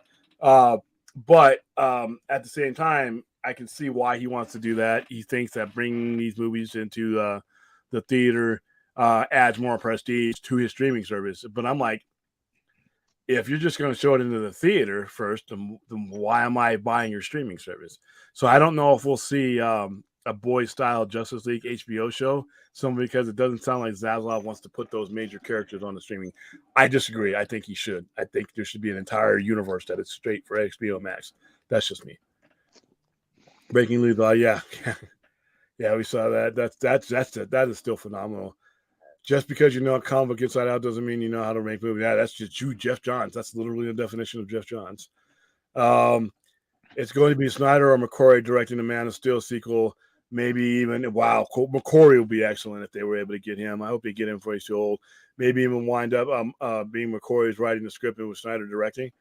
I would not be opposed to that. I know the word Snyder is polarizing for some people, but if they pull their heads out of their asses and take away the polarization that they've added to his name and actually look at the work and the consistency, he's as viable as a candidate of director as anybody out there.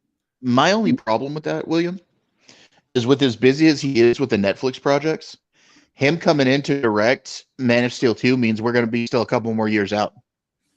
No. Okay. And somebody said, I think this was on Max stream. Listen, we're in the modern era. If an 82-year-old man like Ridley Scott can do 3 movies in a year, 2 of them overlapping each other, and get them out in good time, then 57-year-old Zack Snyder can do the same with his own production company. All right. What movies did Ridley Scott put out in the same year? He was working on them at the same time. We talked about this. We talked about this when we did Blade Runner. Okay. Yeah. I know what you're talking about now. Yeah, because you have people and ways to do it. I mean, he's not like carrying this big old weight over his thing and doing it all himself. He has executive producers. He has people under him. He has other people that are directing it. A lot of these things are done in sound stages in the same place to where, you sign agreements to where, hey, I need to be able to meet this deadline if I'm going to work on your thing. And then you got these airplanes that you can fly all over the world and you can get a lot done. And a lot of the legwork is already done before in pre-production. That could be happening concurrently. So he could be working on projects for Netflix, and Stone Quarry, which is his studio, his production company, could be laying the groundwork for anything else he wanted to do with DC. And when it's time for him to come in and put his hands on it, that's when he's doing it. But while he's doing Rebel Moon and doing post-production on Rebel Moon, somebody under him who has all the schematics that he's laid out and is his will is getting everything ready for this over here. And I mean, and I said it earlier tonight, I think a lot of people look at their capabilities and their limitations and think that these 1%ers that are up there, the best of their field, are governed by those limitations, especially somebody as young and energetic as him. they can do these things and one after another, and they can, like I said, he has his own production company that can literally do the heavy lifting before he has to come in and take the throne. So him doing a deal on Netflix does not negate him doing something for DC. Now that's not saying that he will ever, but that is those things don't stop one another from happening. Him being involved in another production would not stop him from being involved in another one. It just, we got too many things, too many advanced ways to shoot and develop movies these days for that to be an issue. Now, it'll come down to whether he wants to or not, or whether they want him or not. It just all depends. We're in a different place than we were when everybody was just knocking everything that had Zack Snyder on it. A lot of the same people that would knock his work years ago are some of the same people that sat down and gave Zack Snyder's Justice League a glowing review. When if they had seen that movie when they were supposed to see it, they would have probably given it that glowing review then. So yeah, hey Rhea, Glimmering RP, how are you doing? What's up, Rhea? I need your voice to be on my phone. So when I say hey Google, I want Rhea's voice to be how can I help you? I love her voice. She hates her voice. She says she doesn't know. No, she has a perfect voice for instead if they ever do 2001 Space Odyssey, I want Rhea's voice there. All right, question. Will we ever get Ben Affleck Batman? Or I'd say it's 50-50. I'd say it's 50-50. It all depends on what their plans are and what their plans on going forth and just how much stock that they put into this universe. You have The Rock literally running around this universe that Ben Affleck's Batman is in. And it all depends on how these other things go as far as the things that he's a cameo in. If the audience is it's well received and they feel like they can build momentum, then I say it's 50-50. You know what? I think, but I said 50-50 about Cavill coming back too, and look where we're at. So, the most important chess piece in order to make a Batman or a Joe Manganiello's Deathstroke possible was put on the table in the end credits of Black Adam. Superman was the key to this universe, to maintaining this universe, to giving this universe any type of viability. Superman's appearance in that Black Adam cameo was the chess piece that had to be on the board for any of these other things, remotely or not, to become a possibility. So the fact that he is on the board gives you a possibility, at least 50-50, that Ben Affleck can return as Batman and we can see the Deathstroke movie. All right. Well, I think with what's coming back, that Ben, with as happy as Ben's been here lately with the new marriage and everything else, I think Ben's in a better place to be able to play Batman again. Yeah, I don't want to hear about his marriage. He went from one hot chick to another. He literally jumped from one hot chick to another. We're geeks like me. Women, if we got close to women like that, we would get maced or taken down by security. This guy hopped from one hot chick to another. Anna Ramirez. It's not working out. J-Lo. The 50-year-old women that I would get look like 51-year-old women. He gets a 52-year-old J-Lo. Screw Ben Affleck. How about that? And Tom Cruise. All right. No, you're just salty, old man. You're just salty. They're old men. They're old men. All right. They're older than me. They don't look like it. They don't mate like it. All right. Enough. Son of a bitch. All right. I can see Justice League hitting a quick stop after the battle. Green Lantern scoring some weak. Oh, jeez. Yeah, that's Black Label. All right. This is not a good idea for us. Not if we want to see more. Oh, they'll boycott us. He was talking about Jay and Silent Bob in a Green Lantern movie. oh my goodness. It'd be like The Wire, Justice League, The Wire. That'd be hilarious. All right. WB is telling sources, Coast Abrams still a film that's happening. Why are they saying that? Are they scared that canceling Black Superman film would be affording? No, because currently it does them no good to say anything otherwise now. Because why are you going to put it unless you have officially canceled it? And if you're canceling it, you're negotiating something with J.J. Abrams because he he was due money for that. So because a portion of the conversation is not happening in the public, that's probably why. And I don't think that he would canceling a Black Superman film would no, because we're forwarding an established Superman that people liked and was popular. And B, most black folks, including this one, had no use for a Black Superman in the way that they were going to do it. All right.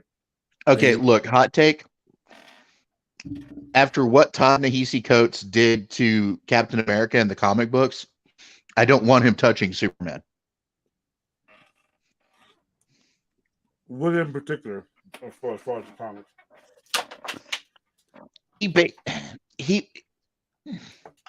He downplayed Captain America's being for the American, what, Captain America's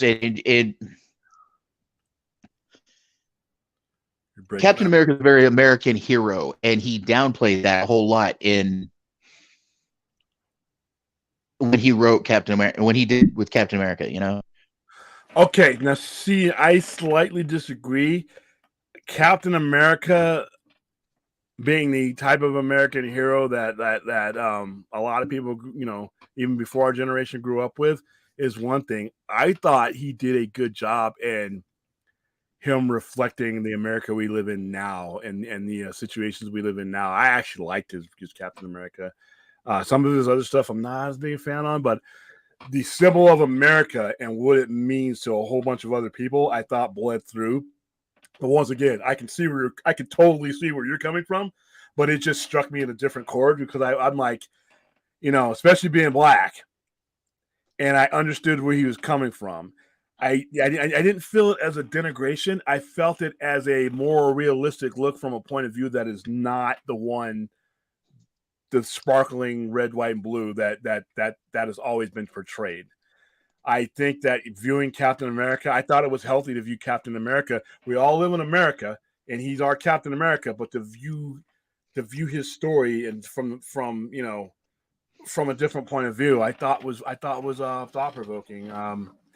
There are certain look, right, like it's a little bit extreme, but I thought Captain America, for me, this is a personal opinion. For me, I actually thought it lined up with the contemporary country that we're living in now. That's just a personal. Yeah, that's great when it comes to Captain America, though. But Superman has always been, one of his taglines is "True Justice in the American Way." It just doesn't work for me for Superman. I mean, Captain America, okay, I'll give you that. Seeing it from a different lens, but a Superman that goes outside of truth, justice, and the American way and the way he was raised is just not what I'm looking for. Nah, and with Superman, it's ingrained in the American fabric. That's why I always had a problem with making Clark Kent black. That's why, to me, that was a non-starter. I want that, knock that shit off. Not that I don't want to see a black Superman.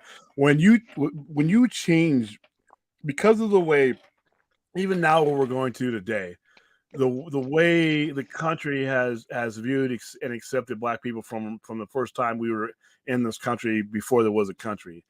And we would not have come up the same way a white guy, a blue-eyed white guy that fits in with Kansas comes up.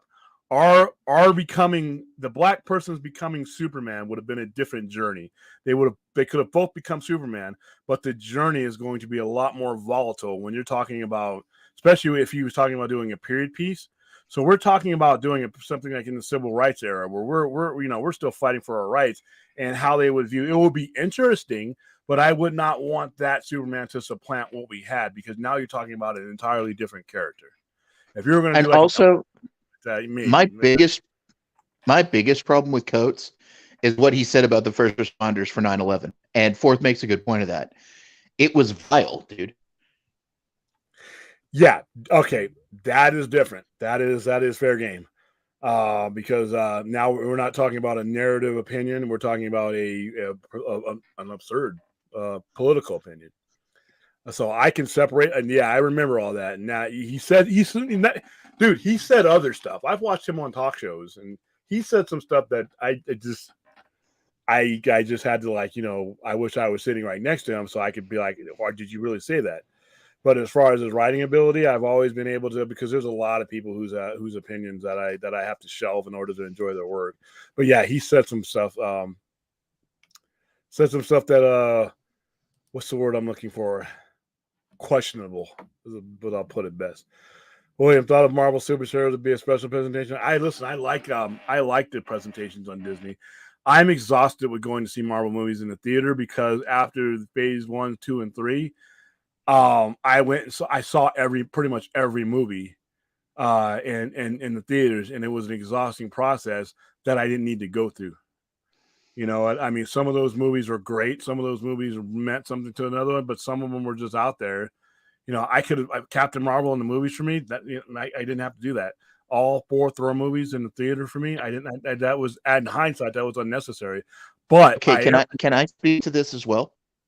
yeah, let me go first. So, um, I like the specials, and I like the TV series because I can get more out of the characters, and they take risks in the specials that they don't necessarily take on the big screen.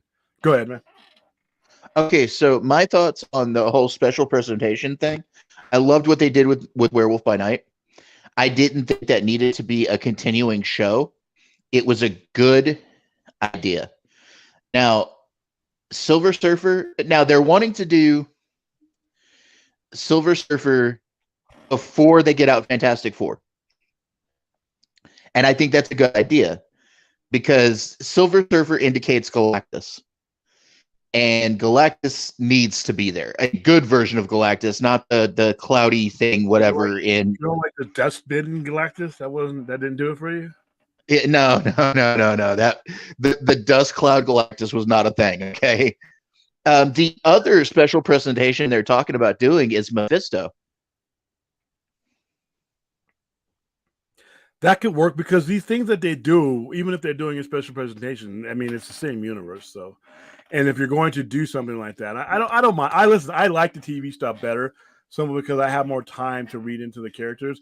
And like I said, there's a lot of these Marvel movies, I just don't feel they're worth going to the movie theaters for. Now, Thor Love I have Thunder, I have not my. I have a comic book level question for you, William. It's something that I don't recall. Mr. Immortal. He was in the She-Hulk show. He was considered a mutant, right? In the comics? I can't remember. I can barely remember the character. Let me look him up. That the name is vaguely familiar as far as comic goes. I didn't really realize he had anything outside of her. He was one of the West Coast Avengers. Oh my God. Okay. Oh yeah, he was from the no, not the West Coast Avengers. What was that thing that they did in the Midwest? The Great Lakes Avengers. Remember that? The Great Lakes Avengers. Great Lakes Avengers. Now I remember that. That was such a joke. That's John Byrne. I'm pretty sure that was John Byrne. That was when John Byrne took over the West Coast Avengers, and they just let him do whatever the hell he wanted. There was a time in the mid '80s to late '80s and early '90s where John Byrne could. I'm going to write a story about a flying zebra and a unicorn banging, and Marvel would have been like, okay. I remember the Great Lakes Avengers, and they had Big Bertha. Oh my goodness, this makes me feel so old. Yep, Great Lakes Avengers. Yep, there it is. And they even have a Wikipedia. Oh, I have this issue. Oh my goodness. It's West Coast Avengers number 46. I have this issue, 1989. I forgot what John Byrne was doing that. Oh my goodness. Let me pull this up on the screen. This is insane. Yeah. Oh man. Hold on. I'll answer your question real quick here in a second of what he was supposed to be. I did not get the sense back then he was, but I wasn't thinking about that. That was the same time frame where the ridiculousness of Neymar, which we don't get into, was being transformed into a mutant. So let me go into here. Oh my goodness, the Great Lakes Avengers. I think they got their own miniseries too for a little bit. It was ridiculous. They did. It was during the 50 states initiative. They got their own book. Oh my God! Why are you bringing up these memories? There they go. I don't know if I can blow that up anymore, but oh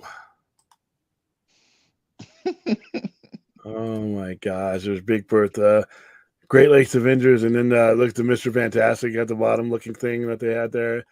Oh my goodness! They also had Dinosaur. Remember, Oh Mr. my Immortal, goodness! Dinosaur, Flatman. Mystery Immortal, Craig Hollis, current leader. This is actually an active team. That's how ridiculous this is. All right. Is a fictional superhero appearing in the American comic books published by Marvel Comics. He is the leader of the Great Lakes Avengers. The character made his live action debut in Marvel Cinematic Universe series She-Hulk, Attorney at Law, played by David Pascaris. Oh my goodness. The cosmic entity known Entity Death Urge first appeared to Craig shortly. So no, he's not a mutant.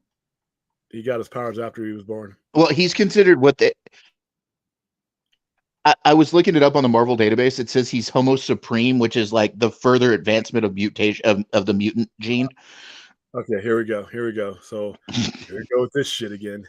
All right, powers and abilities, of course. Mr. Immortal is a mutant with the power of immortality, which allows his body to regenerate. But see, if you look at his actual bio, he's not a mutant. But once again, he's whatever they want him to be. Yeah, he's like a Highlander.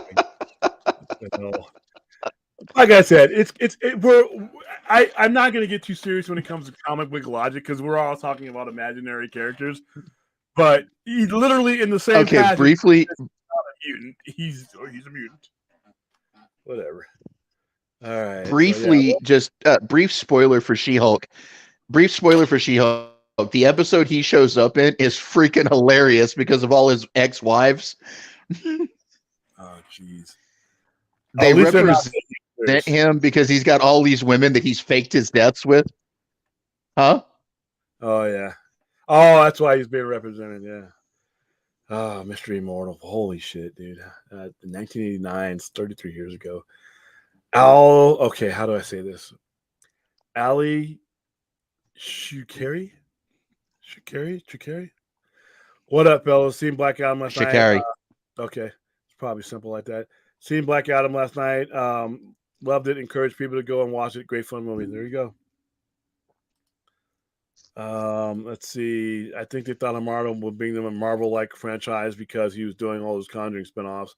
It just didn't fit. Yeah, it just didn't. And then that was a lot of Amada's downfall, in my opinion, has to do with people that are were over him at the time. Silver Surfer special presentation will follow Norrin Rad far out of the cosmos. Rad will not interact with any characters already established in the MCU. At least not yet, I'm assuming. They need to assign Henry Fremont. I think he's already signed. No. That's just... What's up? No, what? Yeah, I was agreeing with the Nord Rand thing. The thing that I was listening to earlier says that the Silver Surfer special presentation is going to just deal with he's not going to deal with any cosmic entities already introduced. You cut out again. What's wrong with your mic tonight, Dade? You having a William moment? Or is your internet cutting out? All right, well, shine back in. It's in the MCU. Can you hear me? I say.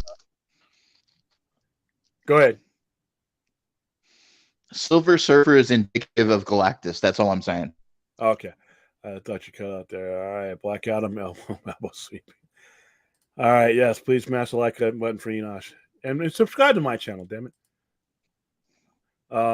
Plenty of times. All right. Yeah.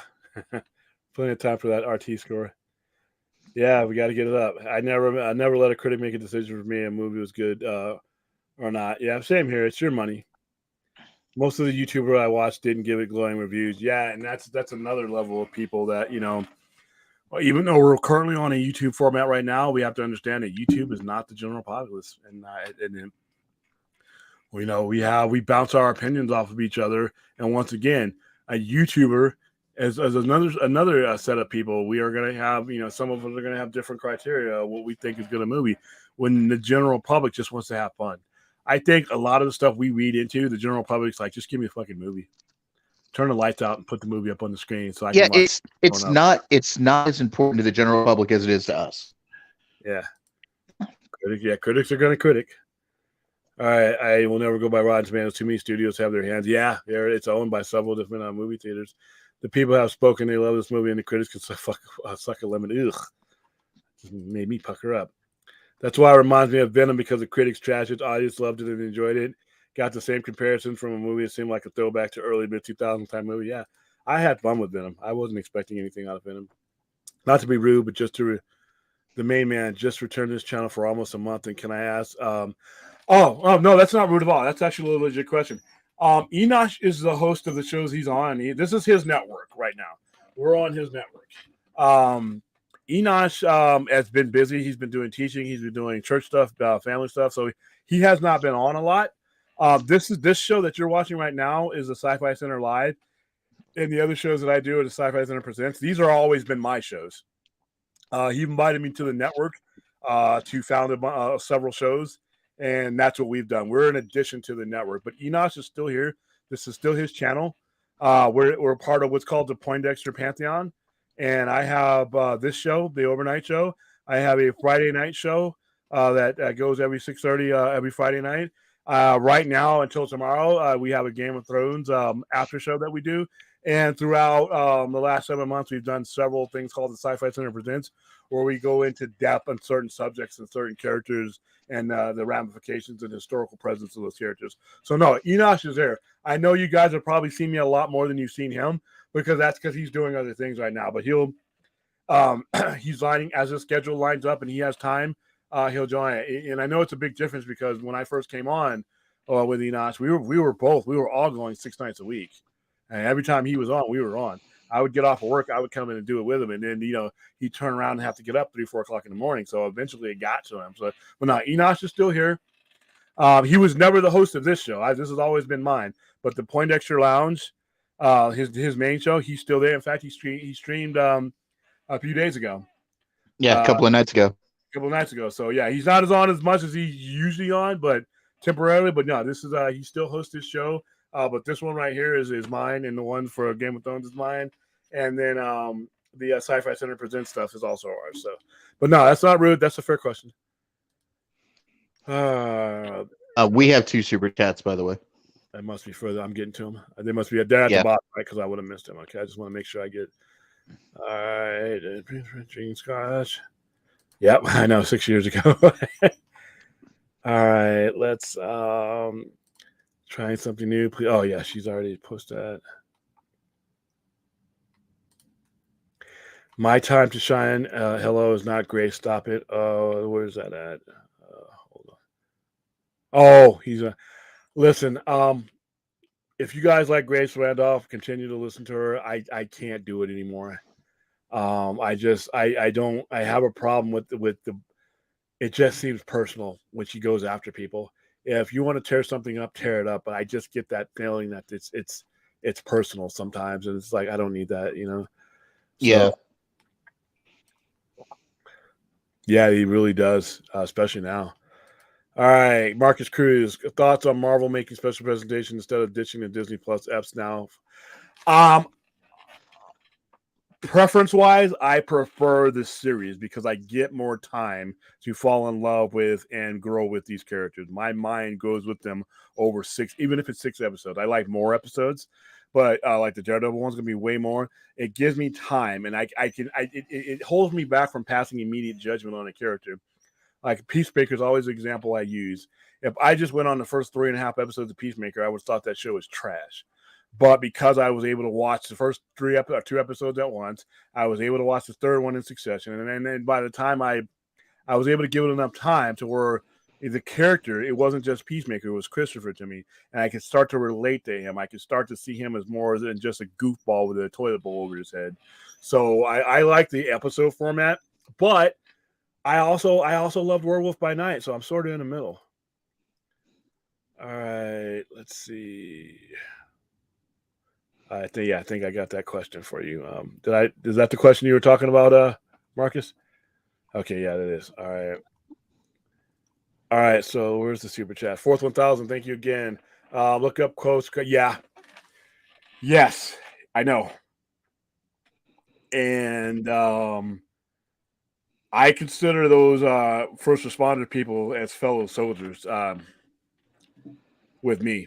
I mean, they may not have been fighting in a foreign war like I did, but they were fighting for the country, no matter where they were. And those are the 323 that died that day, both police officers and Firefighters. fire personnel and people that were in that building. Those people went into two burning skyscrapers. As everybody else was going down and escaping, they're going up and in. You know, those guys will always be heroes, just like the people from Black Hawk Down. Shugart and Gordon. Every October 3rd, I celebrate. I don't celebrate, but I commemorate the day that they died. They rode down into a situation where they were surrounded so that Michael Durant could survive. They kept asking, and the colonel said, no, it's a suicide mission. And they asked again one last time, and they said, yeah, because we can't get to them. They saved that man's life. Both of them got Medal of Honors. When you have people of that high order, you don't have to like the military-industrial contracts. You don't have to like the means that we use to defend the country. That is your right. But understand the sacrifices that people like these first responders in the military have made. All right. Even if you don't agree with all this, all that, the human part of you should understand the level of heroism that people like that are in line with. And his comment was, I can't think. And he said some stuff, and some other people have said things. You know what? They need to be held attached for that. Now, the topic we were talking about though is his writing ability and what he writes. I can look at his stuff and judge it objectively, and still think the comments that he said in regards to the first responders or anybody says about first responders and soldiers and stuff as reprehensible. You know, and I've been able to do that because a lot of it is because I grew up in a military family, and the military wasn't always roses the way people my dad's era in the Vietnam era, they treated him like shit. My dad too, William. My dad too. We grew up in an era where we were able to separate the mission. I served with people who hated George W. Bush and hated the Iraqi War. They still did their duty, even though they had a different frame of thought. So I've always been able to separate the frame of thought. He was wrong, in my opinion. He has a right to say that, but he takes the consequences and the heat that they came with that. I fully disagreed with what he said. I'm not even going to repeat it, what he said. And there's a couple other people, comedian-wise and entertainer-wise, that said some things that just really pissed me off. You know, but they have the right to say those things and still work in their profession. That's because it's America. But this American did not. I thought what he said and what others said was disgusting. So yeah, I'm on board with you there. And we'll get to Daniel Martin's $5 super chat. Thank you. Frank Miller is another writer that's polarizing some people, but I don't care about his political beats. I don't view him as an influence. Yeah, Frank Miller sometimes, you know how I have a soft spot in my heart for his work, has expressed some opinions that are just out there.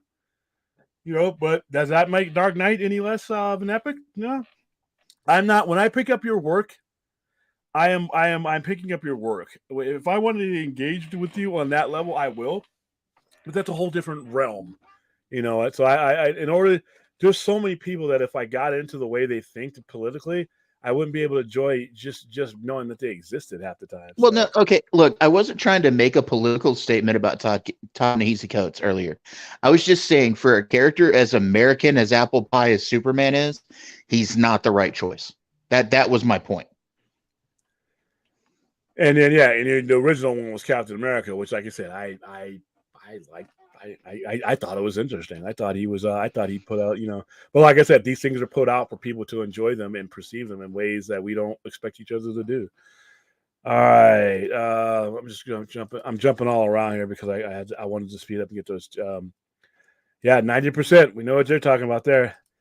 I was impressed how Hawkman. Yeah, a little bit over the top, but that's who he was, and I like the look of him. I didn't think. I thought if you would have told me that Hawkman was going to be on the show. I mean, I have all these ridiculous images in my head, and I thought they did a great job with him.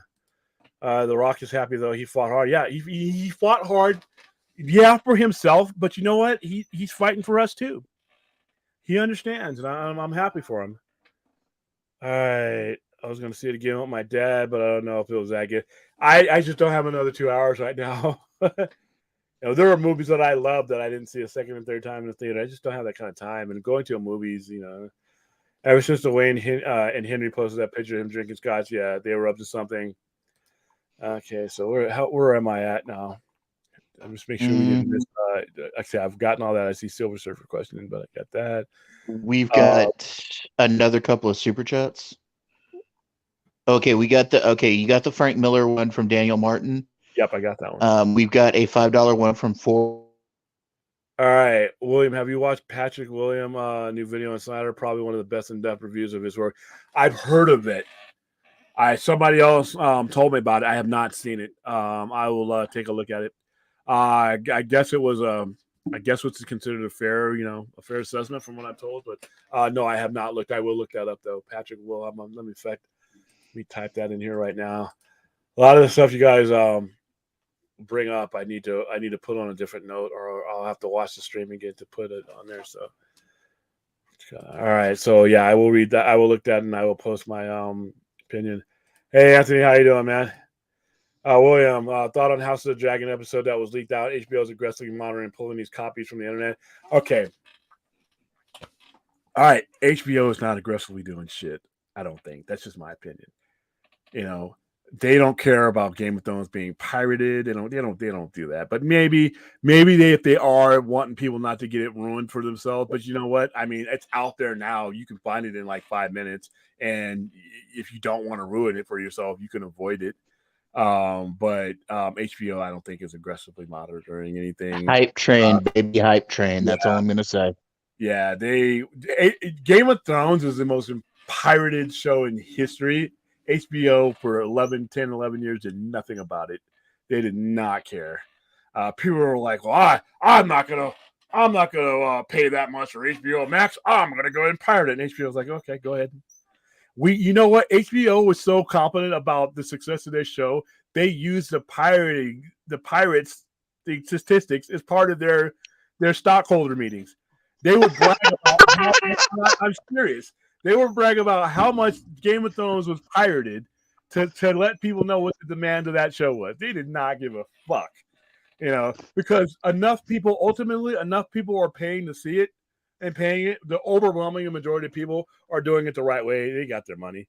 But yeah, it's sad that somebody leaked the episode. If you're just trying to like get ahead of the game, but if you're just trying to ruin it for people, that kind of sucks. Well, from what I hear, the leak was done by somebody trying to attack the show. Wow. Why? Why would you want to attack it? Yeah, last episode. Yeah, tomorrow. The last episode's tomorrow. Yeah, today actually. Actually, no, not today yet. There's so many people that are still pissy about the season 8 that they want to be angry with this show just because of what season 8 did. And like I said, up till midway through episode 4. Season 8 was fucking epic, dude. I would have done some things differently as far as the Night King goes. I would have moved that a little bit down lower, but I was on for the ride, and I loved. Oh yeah, midway through the episode 4 is when it just started to lose steam for me. So the entirety of season 8 wasn't bad. That direction they took towards the end was. All right, William, what is your top 3 favorite Guillermo del Toro movies? Okay, so Shape of Water.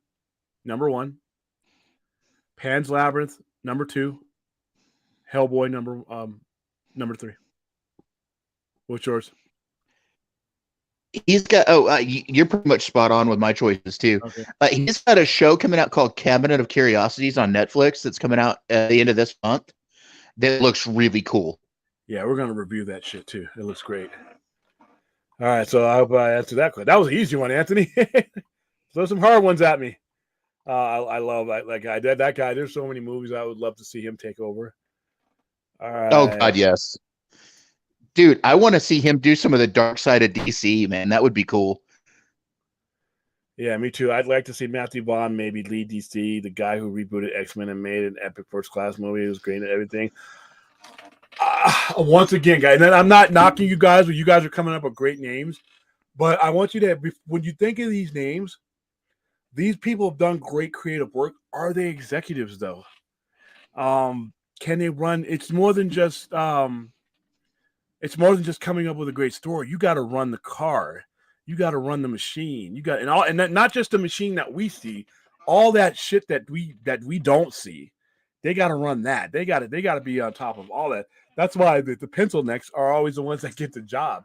But he is qualified to be a part of the conversation. It's just like Jim Lee. I think Jim Lee is great, but Jim Lee's not a studio head. See what I mean? Yeah. Well, it's like at one time, and I know what I'm about to say is going to be polarizing for some people, but at one time I thought Jeff Johns was great because I liked him, while he was part of the comic book division. But now I realize he should have just stayed with the comic books. Yeah, no, Jeff Johns is barely on thin ice when it comes to comic books.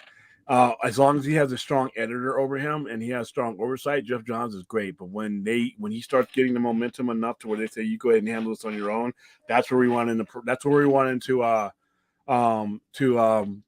Doomsday Clock.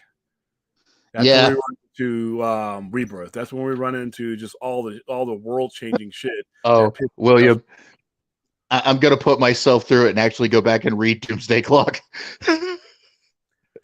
Yeah, at least you get to watch or read it. After it's all out. Hell, we all had to wait for issue 11, 12 years for issue 11 to come out because they had to stop him from trying to He was going to use that storyline to try to reboot the DC universe again, and people rose up against him and said, "No, no, no." Okay, I did not realize it was that long between parts. Yeah, I was waiting for that shit to come out. If they go ahead with some of the with some sort of Batfleck project, having Jared Leto's Joker be introduced with the Ayer cut could be a smart move. Maybe it all depends on who the enemy is. I mean, if they, I think that Jared Leto's Joker, who I like, it's an acquired taste as far as where you have to be very, very careful where you use him. He is not a Joker for all seasons. I don't even know. I think the interaction with him on Zack Snyder's Justice League was great because of that whole apocalyptic setting. I don't know if I want to see a post. I don't know. But I think Jared Leto's Joker is such a unique Joker. You just have to have the perfect story for him. But like I said, I'm open-minded to this. I'm open-minded to, and once again, now, Emmanuel, you've done what I was asking.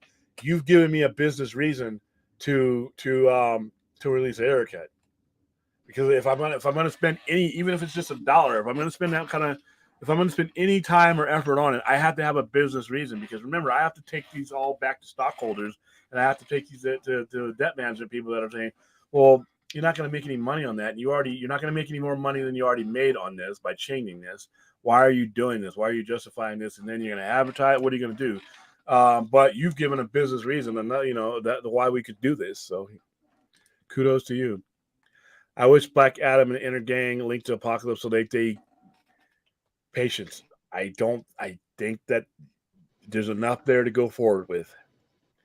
I don't think we're going to get everything done in 2 hours and 4 minutes of that movie, but I think that just the fact that the Inner Gang is there, just the fact that we've already seen Apocalypse and we've already seen Darkseid, whatever universe you want to say it is, we don't know what they're recognizing as canon. Everybody's telling me that they're not going to recognize Zack Snyder's Justice League as canon, but no one's giving me a solid reason of why they wouldn't or why they couldn't. They don't have it's on HBO Max. You can always go back to it, refer to it. It's not, you don't have to re-release anything. I don't know why they would refer to the Justice League, given how poorly it was received. If you're going in a new direction, why not go in a new direction with the quality version of that IP? It just doesn't make any sense that you would not use that. And if that's the case, now the Inner Gang Now you've already seen Apocalypse, you've already seen Darkseid. Now here's the Intergang. You start taking what you have and weaving it into what you're wanting to do. That's where I want to see DC do. Hopefully they do it. So, all right. So this is old. So, all right. So let me go down here.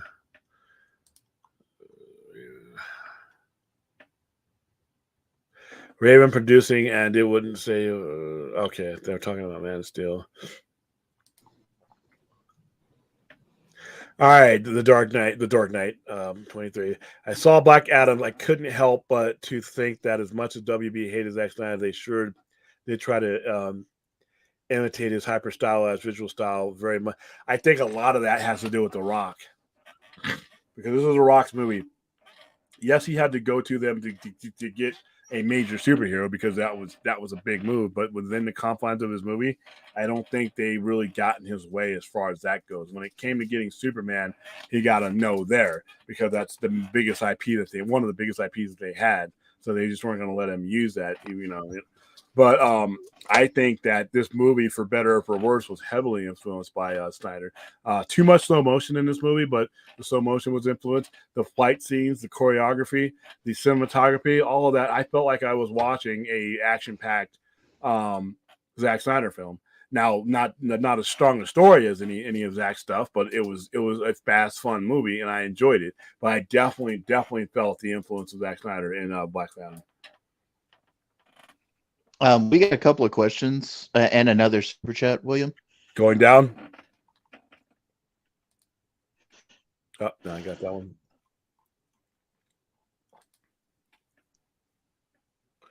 We haven't really. This is it right here. All right, we haven't really seen Leto's SS Joker, Suicide Joker. They use Goodies takes and rewritten lines. Yeah, they actually had a video, a music video company edited it. The lead scenes, the air cut is good redemption if good. Yeah, and like I said, give me a business reason to use it. All right. Okay, so the question you missed a question above. We've got a question from Daniel Martin. It's 4 above, 4th super chat. Says, question for William and Thade. What do you guys think about the recast T'Challa movement? I know there's a child placed in hiding in the trailer for a new movie, possibly the son of T'Challa. William, you want to field this one? Yeah, I am 100% behind the recast T'Challa movement. I love the way he articulates his point, and they articulate their point. And yeah, like I said, from if you watch anything I've been on in regards to this, I've been consistent. I thought that they should have recasted him. If they needed to take more time, then they take that time. I don't agree with taking taking real life tragedy and working it into your fictional storyline if that is not what you were going to do. You are letting something that is not part of your story corrupt your story. To honor somebody, we have ways of honoring the dead. We have memorials to honor the dead. We have funerals to honor the dead. We have statues to honor the dead. Corrupting your story to do something that we already have vessels to do was not good. I always tell the storyteller, when people say, well, I could do this better, I'm like, let the storyteller tell the story. But I'm going to go even further. Let's just tell the story that you were going to tell, whether he was there or not. Chadwick Boseman was not the story. T'Challa is the story. Chadwick Boseman and Ryan Coogler, the cameraman, the gaffer, everybody that came to work on any of these movies, they are all assets to tell the story. They are not the story. There will be a documentary about Chadwick Boseman someday, and it'll be beautiful. But the Black Panther is not the vehicle in which we memorialize somebody. It is a comic book movie with a character that has been around before he was born, and that will be around long after he has passed, and will be played by several other people hopefully within the next decades that come. So yeah, I am on board with the recast. And I just want to say, for on my side of things, I completely. You cut out again. The son of T'Challa, once again, it's T'Challa. T'Challa is a Black Panther. Yeah, Shuri was in there. Yeah, Shuri was a temporary Black Panther. And once again, if that was the story you were telling, if you were going to tell that story, if Chadwick Boseman was still here, then I'd be all for it. Yeah, but if that wasn't your story, prior to, then that should not be your story going forward. That's my opinion. It's their movie. I am not going to boycott, and I don't think the people in this T'Challa movie are going to boycott Wakanda Forever because it looks like an amazing movie that could be up for Academy Awards, and it looks epic. I can go to a movie and disagree with the direction that the storyteller is taking and still enjoy that movie. He's the storyteller. I disagree wholeheartedly, and I think it sets a horrible precedent for a fictional character in regards to, especially a legacy character. It was different when you're talking about the guy from Fast and Furious because Paul Walker, that was created for, they crafted that character around him, and he's the only person that ever played that character, and there's been no iterations anywhere else in any medium of that character. Black Panther's 50 years of being in comic books. Black Panther is a character that is a legacy character that Chadwick Boseman was hired to play.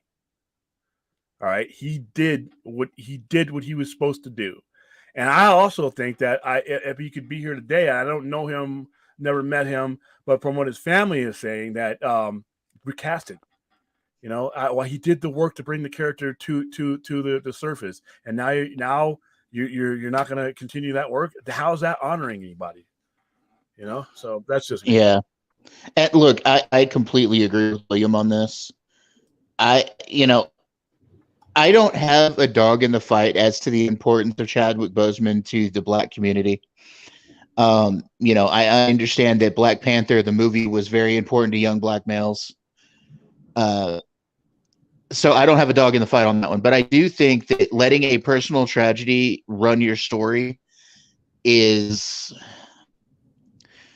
it's wrong. And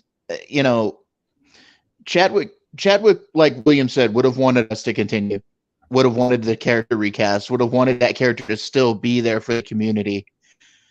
And I think honestly, what the reason they didn't recast him was kind of a knee-jerk reaction from Ryan Coogler because he lost a friend. And I mean, I understand kind of, but I also see the thing is like you shouldn't have let it derail your story. And take the time you need. I understand. Listen, we've all lost friends. Take the time you need to convalesce. Take the time you need to recover. I mean, it's been 2 years since he passed away. So, I mean, if you wanted to wait another year, you did not have to make this movie when you did. People would have completely understand if you wanted to stop production until you guys were okay with coming back. But when you come back with T'Challa. I'm going to go see a movie that is Black Panther, Wakanda Forever, without Black Panther. And there's a Black Panther in there. She's in the trade. No. When I say Black Panther, I mean Black Panther. I mean T'Challa. And it has nothing to do with her being a woman. It could be another guy playing him. If it's not T'Challa, to me, that's not the Black Panther that you met. Now, if he would have been alive and you decided to change that storyline to Mbata or somebody else or Shuri to be it while he's still alive, and that's the direction you decided to go like the comics did, that's different. But he even admitted it earlier this week, that was not, he had a completely different story that he was going into the filming with. That is the story that he should have gone with, in my opinion. He changed course for things that have nothing to do with his story. You changed your story for something that had nothing to do with your story. To me, that's a bad precedent no matter what it is. But, like I said, I will be either hosting a screening or I will be at one of the very first people to see this movie here in Vegas because I think it's going to be an outstanding movie. The fact that I disagree with the decision to do this is not going to stop me from seeing this movie. I hope it doesn't stop anybody else from seeing this movie, and don't boycott this movie because he's not in it. It'd be of sound mind. Eventually, I think they will get around to recasting him. I wish they would have either waited or they would have done it outright. But you know what? Either way, I'm going to be one of the first people. Honestly, a ton of money. This is one of the things that I've been saying all along with Marvel. They're doing the multiverse saga so they can recast some of these characters. Yeah, it's just like I said. I understand emotion. Listen, I've been to funerals. I've lost people. Everybody in this chat room has lost somebody. I understand, and I'm not dismissing the emotional aspect of it. But when I go, the world around me will continue to spin, and at my wish, I want people to to go. I want business to continue to get done. I do not want the world to stop just because I do. People stop. The world does not. You know? It's like I often say, William. Things break, people die, the world moves on. Yeah. And he knew that. So let's get back. Do you think Stargirl and other DC TV shows will be getting access to this? Yeah, in some way, shape, or form, because the network is going to getting bought out.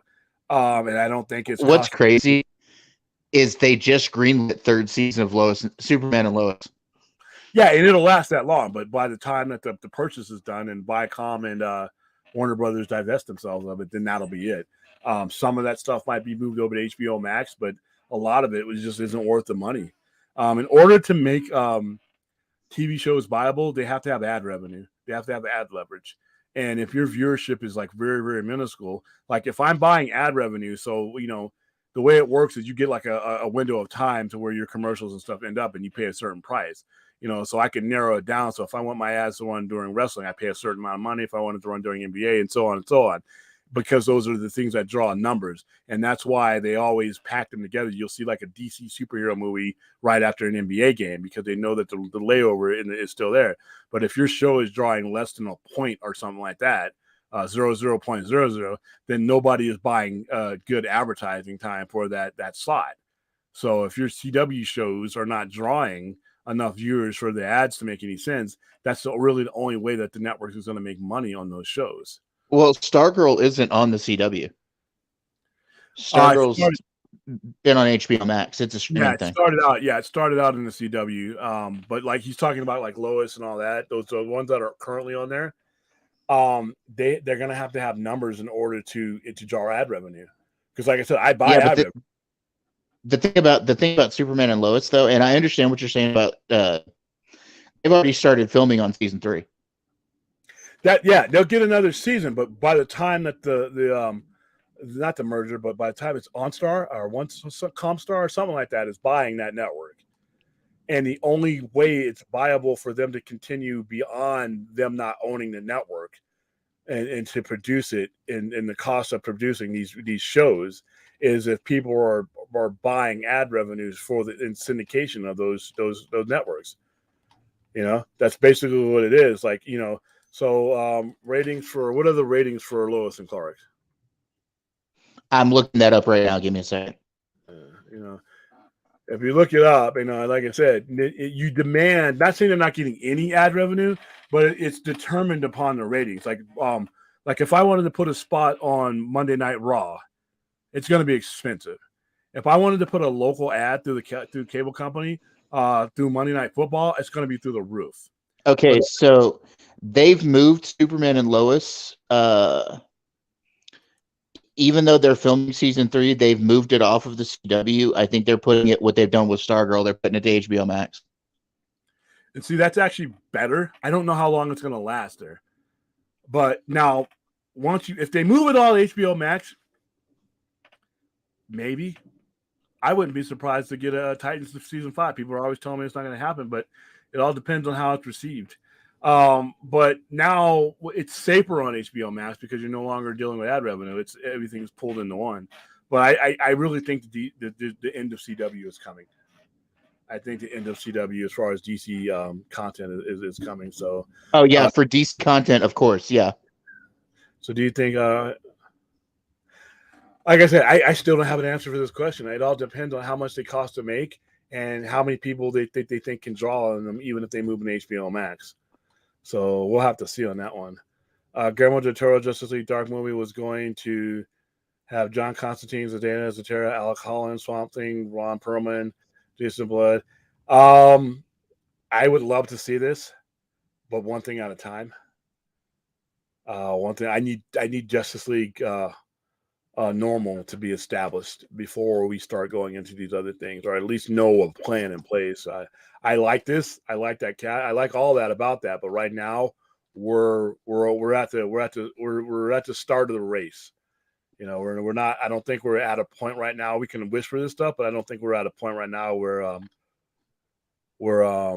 it is reasonable to think it could ever happen. All right, so Stargirl is going to. Okay, so the show's Superman and Lois, and again, I'm using Rotten Tomatoes. I'll look at a couple other places too. On Rotten Tomatoes, they've given the audience score for it is 80%.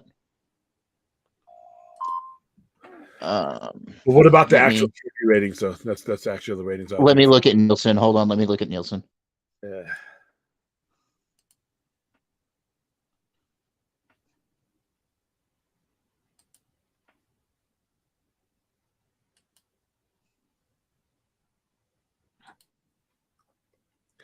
And while Fade is doing that, as you guys know, I have been heavily promoting, and no, I'm not biased towards Black Adam. I told you guys what the bad parts of Black Adam, and I told you guys the good parts. So, but I am promoting Black Panther. Damn. I am promoting Black Adam this weekend, and while I'm promoting it, I have been giving away T-shirts, comic books, bags, and a nice little 48-inch giant poster there. If you're watching this right now, and some of you, while supplies last, that are in the discussions afterwards, if you would like one, and I'm can't, depending on who comes who first and all that, find me at the Sci-Fi Center, all one word, no separation, on Twitter, and DM me.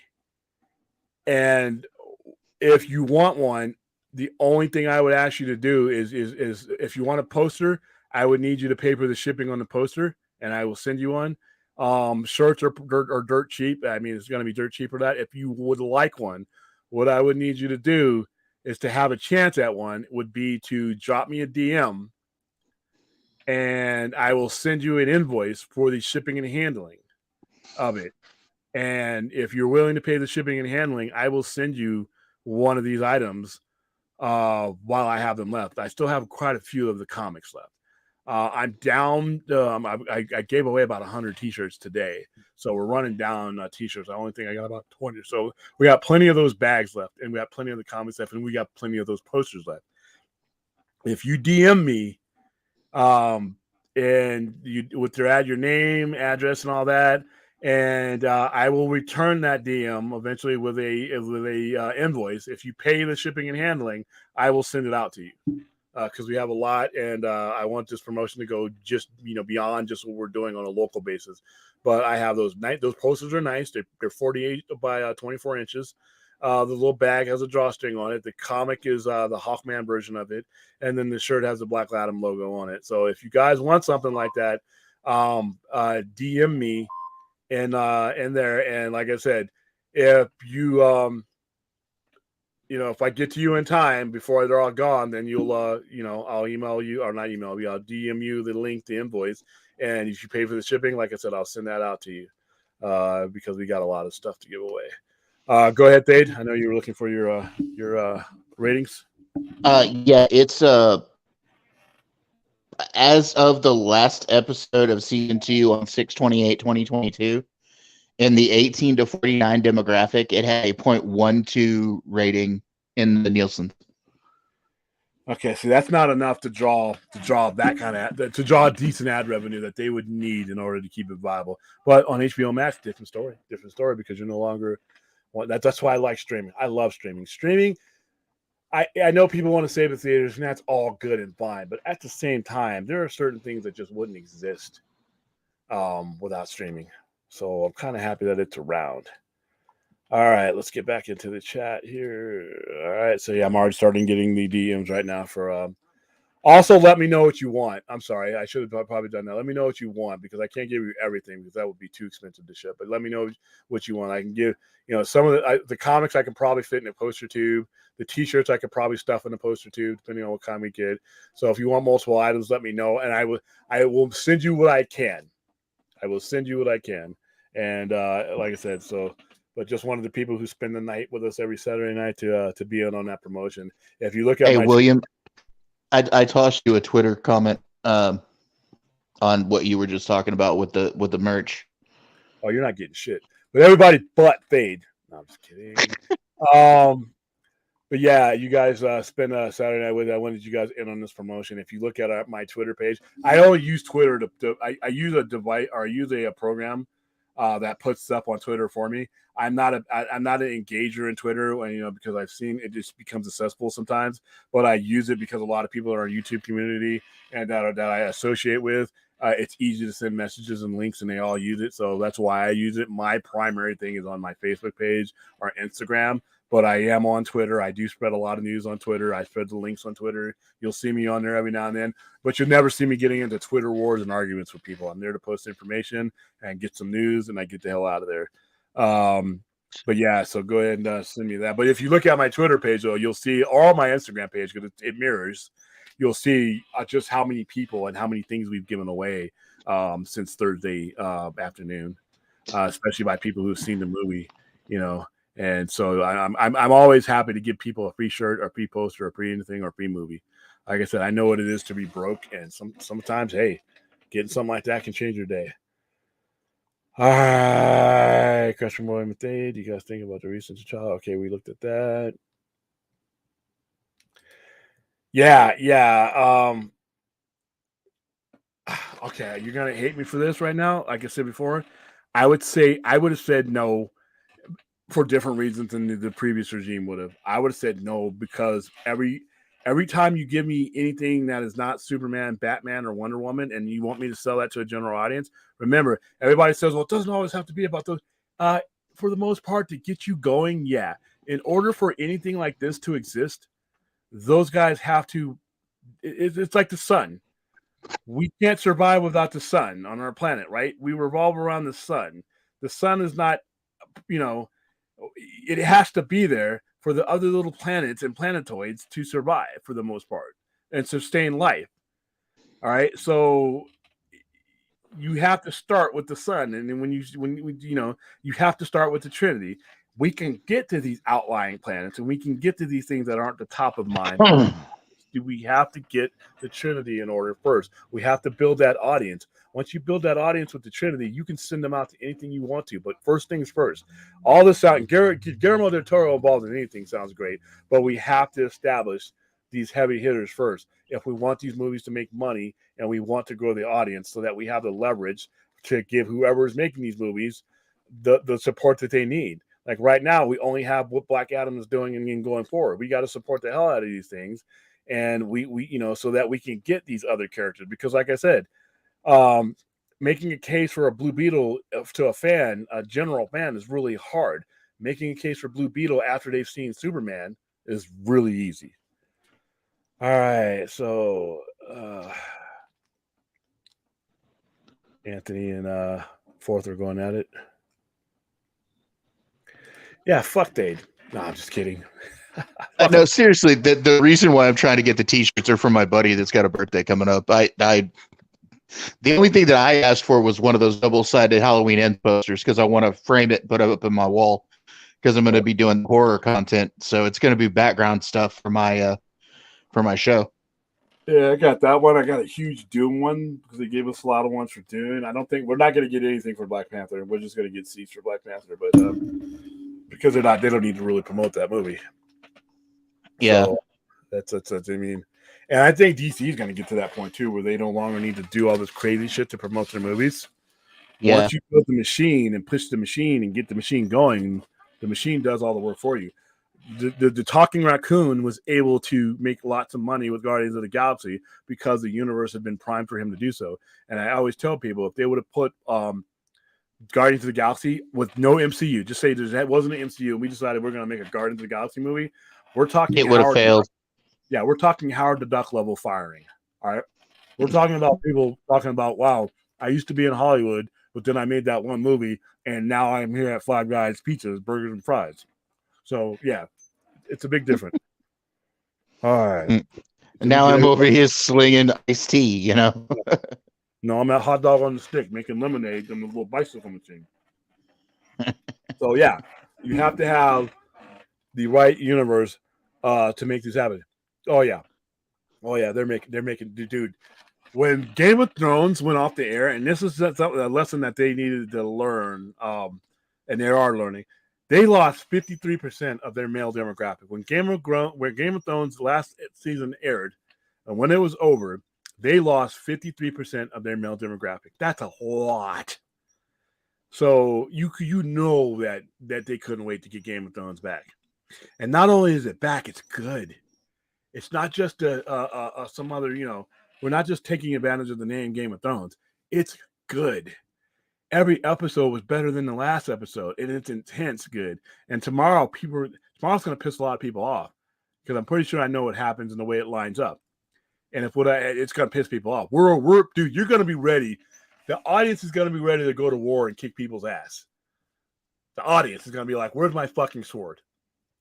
Where's my dragon? Let me go kill these fucking people." If you didn't want these people to die, and some certain people to die up to this point, there are certain people you are going to want to absolutely get flayed by the time tomorrow's episode is over. You're going into, and then the season and the year that you have to wait in between is going to be filled with hate and anger. There's going to be a lot of people in your lives that are going to end up, unfortunately, taking the brunt of the hate you want for Otto Hightower. All right, for you not being able to beat the hell out of Aegon II, you're going to take it out on your coworker because there's nobody to take it out on because you got to wait a year. Yeah, somebody was saying yesterday, the guy that attacked me was saying, they've done no build up for Aegon. There's no reason for us to hate him. Why did they spend that whole last episode, following, trying to force Aegon to be king? There's no point to it. Blah blah blah blah blah. I'm like, dude, seriously? I see you. We're getting there. You engaged with some knuckleheads. Well, dude, he raped a girl. I mean, he raped a girl. He's got kids all over the place. I got plenty of reason to hate him. Granted, you will have far more. And he's an idiot. His mother, he's like, "Mother, do you love me?" And she's like, "You imbecile." I busted up when she said that because he's not very. He's the king now. Remember, he's the lawful ruler, even though he's had people manipulating it. And once you put that crown on his head, he's the king. And Aegon is by no means the smartest of the Hightower branch. He may be the dumbest of all the Hightower branch, and he's running shit now. No, Aemond is the smartest of the branch, from what I'm able to tell. And Aemond, listen, as bright as in potential as Aemond does something real soon. That is every bit as damaging as what Otto Hightower has done. Yeah. So we'll leave it at that. We won't spoil it, but Aemond, unfortunately, there's a misstep that and when you just can't do. You have to control yourself. You have. Oh, and another big thing that's pissing off some of these people when it comes to House of the Dragon is the whole thing with Rhaenys, why she didn't kill them with her dragon. All right. That's easily explained. And I've seen all the memes saying just say Dracarys and it's over. Well, first of all, then we don't have a TV show. That's a big part. Second, at the time she's doing this, she has not elevated. The war hasn't started. She has not elevated herself, and none of them have. Even Rhaenyra, they have not elevated themselves to where they're ready to kill like that.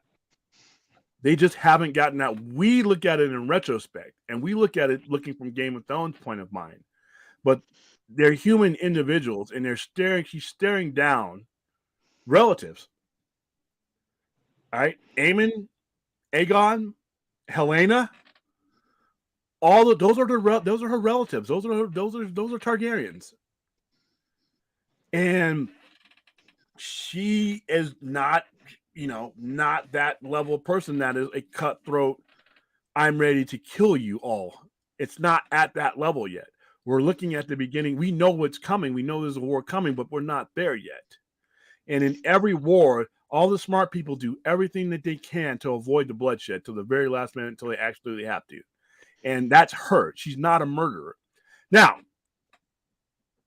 if that had been Daemon on that dragon, they're fucking fried. That's it. Then we have no series. If Damon would have been on the dragon, they're done. But it wasn't Damon. It was Rhaenyra or Rhaenys, and she is not a murderer. Damon is. They got lucky that the right person was on that dragon, because it would have been the wrong. If Matt Smith would have been riding that dragon, you'd have just seen ashes. And then Hell, dude, if Laenor had been riding that dragon, you'd have seen ashes. Nah, Laenor wouldn't have done it. I don't think Laenor wasn't a killer. He was a killer in the war that he was fighting, but now he's staring down. Those aren't soldiers that he's burning up. Those are, it's not as easy to kill people. People think it's easy. It's not easy. It takes a portion in your mind that Damon does not fucking have. Like I said, yeah, I know. If Damon was on that dragon, if that had been Tarakta, then it's over, and he wouldn't have left. He wouldn't have left no trace. He would have been. Well, I think what I've been saying all along is too many people in fandoms like way overanalyze things. They can't just let a show be a show. Like there has to be some sort of motive or something beyond what somebody's saying, or like there has to be some sort of hidden motive or whatever. Look,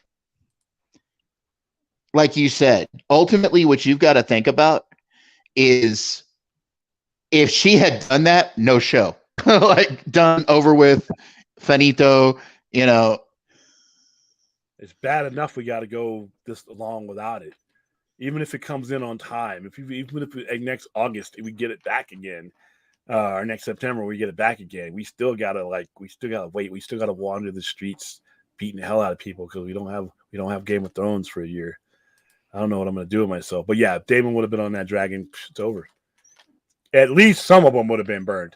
He may have let some of them escape, like Helena. There's no reason to hurt her. But Otto? Oh, fuck Otto. Otto, he would have had the dragon eat Otto. That's what happened to Otto. He would have burnt some people, but Otto's getting eaten. He's going to burn and eat Otto. All right. I would have eaten Otto. Okay. Even as Rhaenys, I would have made the threat at the new king, and then I would have been like, hold on a minute, yomp, and swallowed Otto Hightower. Once you get him, then that's their mastermind. But yeah, Damon would have had Esther Kissy, yep, and chewed. William 2, Joker 2 is gearing up for a 5. Yep, good. There are a lot of people who didn't want this movie to happen. I am not. I don't have that. When it comes to sequels, I say make as many movies. If you still have the story to tell the story. I when people say, "Oh, we didn't need that," it's going to ruin the first one. No, it's not. The first one will always exist, no matter what. You can make 10. Friday the 13th Part 3 is the best Friday the 13th movie ever made, in my opinion. All right, Jason Goes to Manhattan is fucking stupid. All right, Jason X is stupid. Jason Goes to Hell, stupid. Stupid. But those movies being released did not. Does that make any Friday the 13th Part 3 in 3D? Any worse of any less of a movie? No, we'll always have the original. But in the certain movies, though, when I was watching the Joker, midway through the movie, I'm like, I want more of this. There is a lot of stories left to tell. You should never not make a movie because somebody thinks, oh, it's going to ruin the first one. No, that's silly.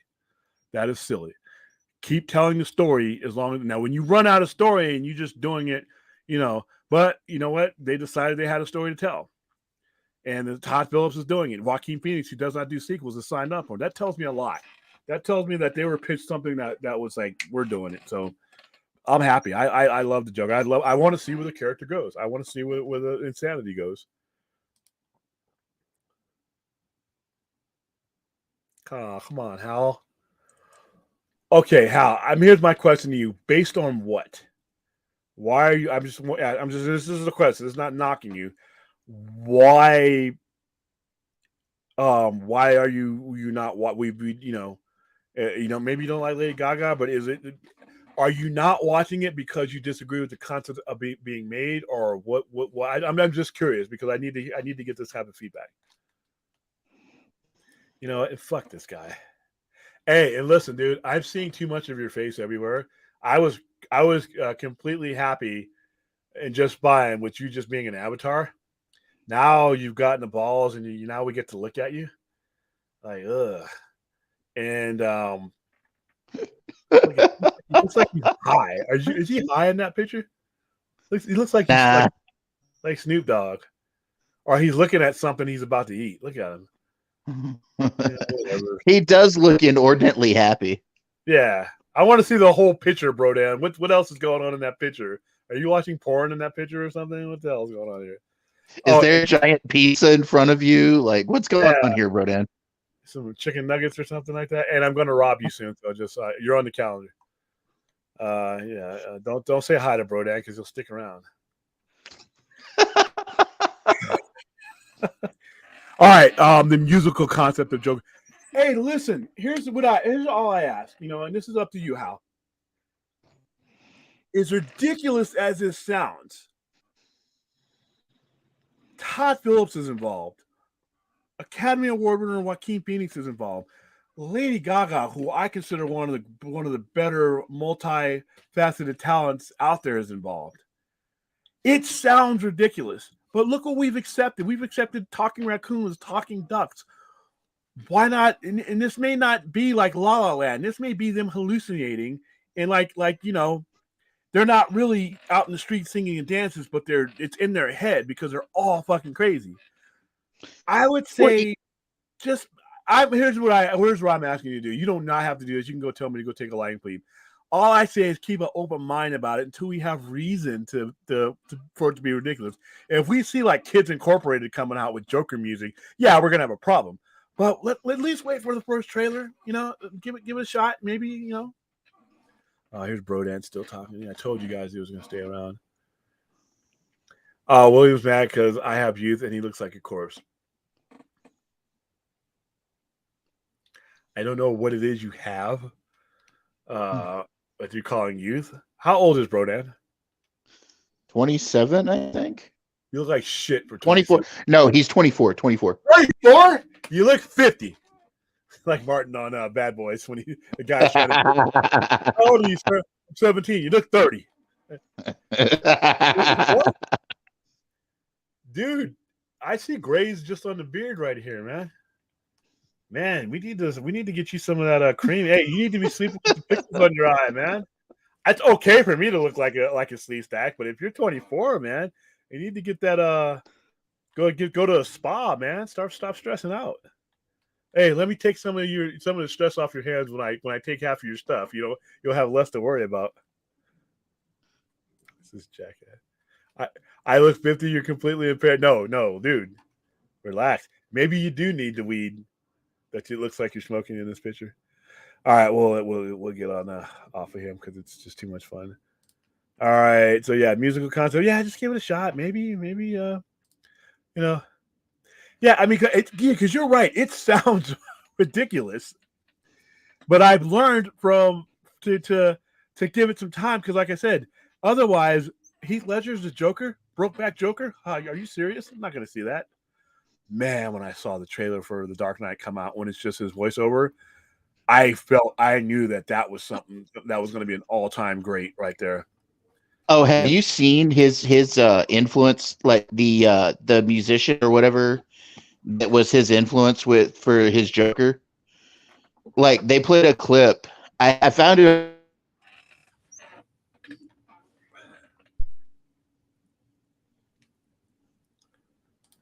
All right, with Joker 2, I'll view it as something I might never have to want to talk. Yeah, I mean, this might be one of those things. I look 90 and dying on an IV. Like I said, the look on your face, you may be the first person to actually OD on weed. You look just entirely too happy there. Must be that good kush. All right, let's see. Let's make sure. All right, Cisco, the new WD regime should bring back Del Toro to develop the Jello Dark members on the big screen. Lawrence and Keanu Reeves, Constantine sequel. Hey, William, I'm sending you something on Twitter to play. This is Heath Ledger's influence for the Joker. If you play this clip, you'll see like it's just.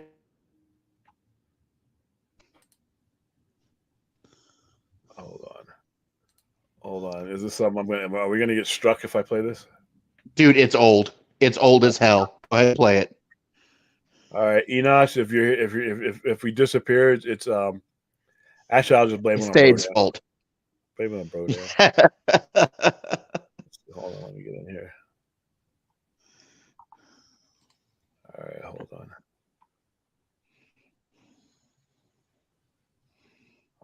All right, to see the cigarette. Is this playable or is this just a picture? It's playable. It's playable. That's not playing. Hold on.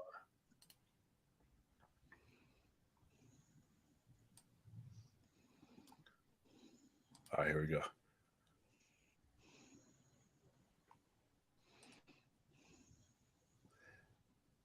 It's not playing. Let me see if I can find another one. Hold on. Yeah, I see the guy, but it's not. It doesn't do anything. Hold on. Let me see. Okay. Hold on.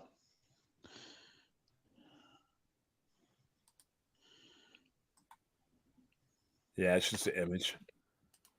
Yeah. Okay. I'm going to send you. This is the link to the Reddit post where it is.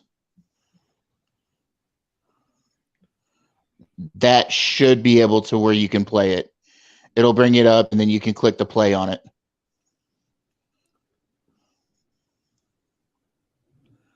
Oh, okay. Hold on. Hold on. That's Tom Waits, by the way. Yeah, I recognize him. All right. Share screen.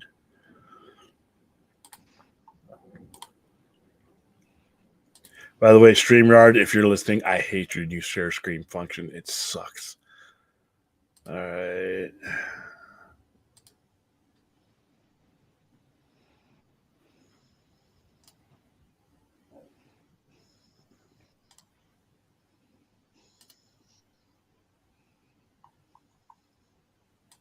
Yeah, click on that link up there.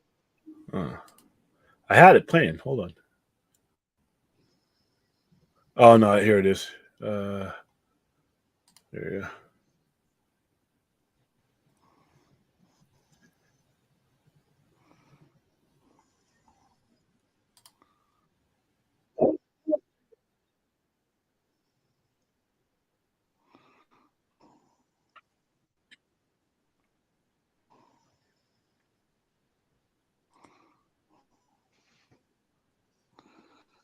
Hold on. Let me see if I can find another one. Hold on.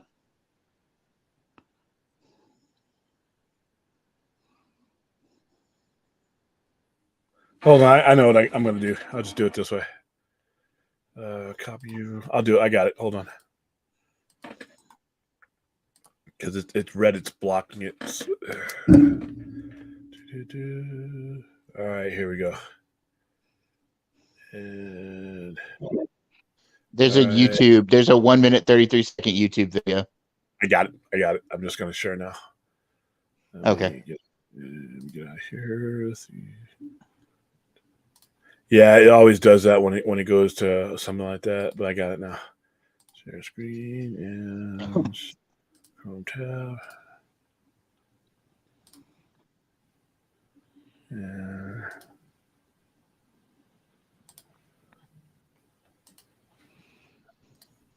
Newest singing phenomenon overseas is a 29-year-old gravelly-voiced singer-poet who worked at jobs like a firefighter and the Mexican border and a dishwasher just so he could keep working at his music. His name is Tom Waits, and he doesn't work at or try to be different or unusual. It comes to him naturally. Listen to this. All your virgin mother and child. Glory ever so tender is sleep in heavenly peace. Okay, that's not the scene I'm talking about. It's when he starts talking to the guy. The interview? Yeah, it's when he starts talking to the interviewer. Yep.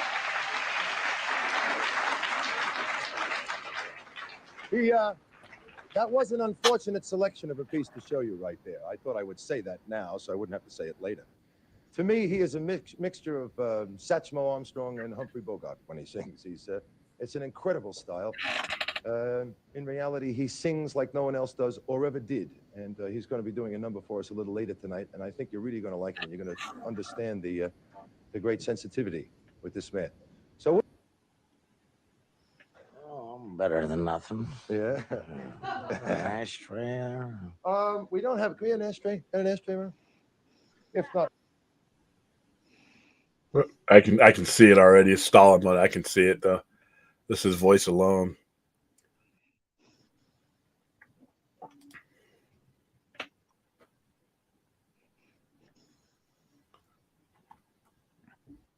Come on, man.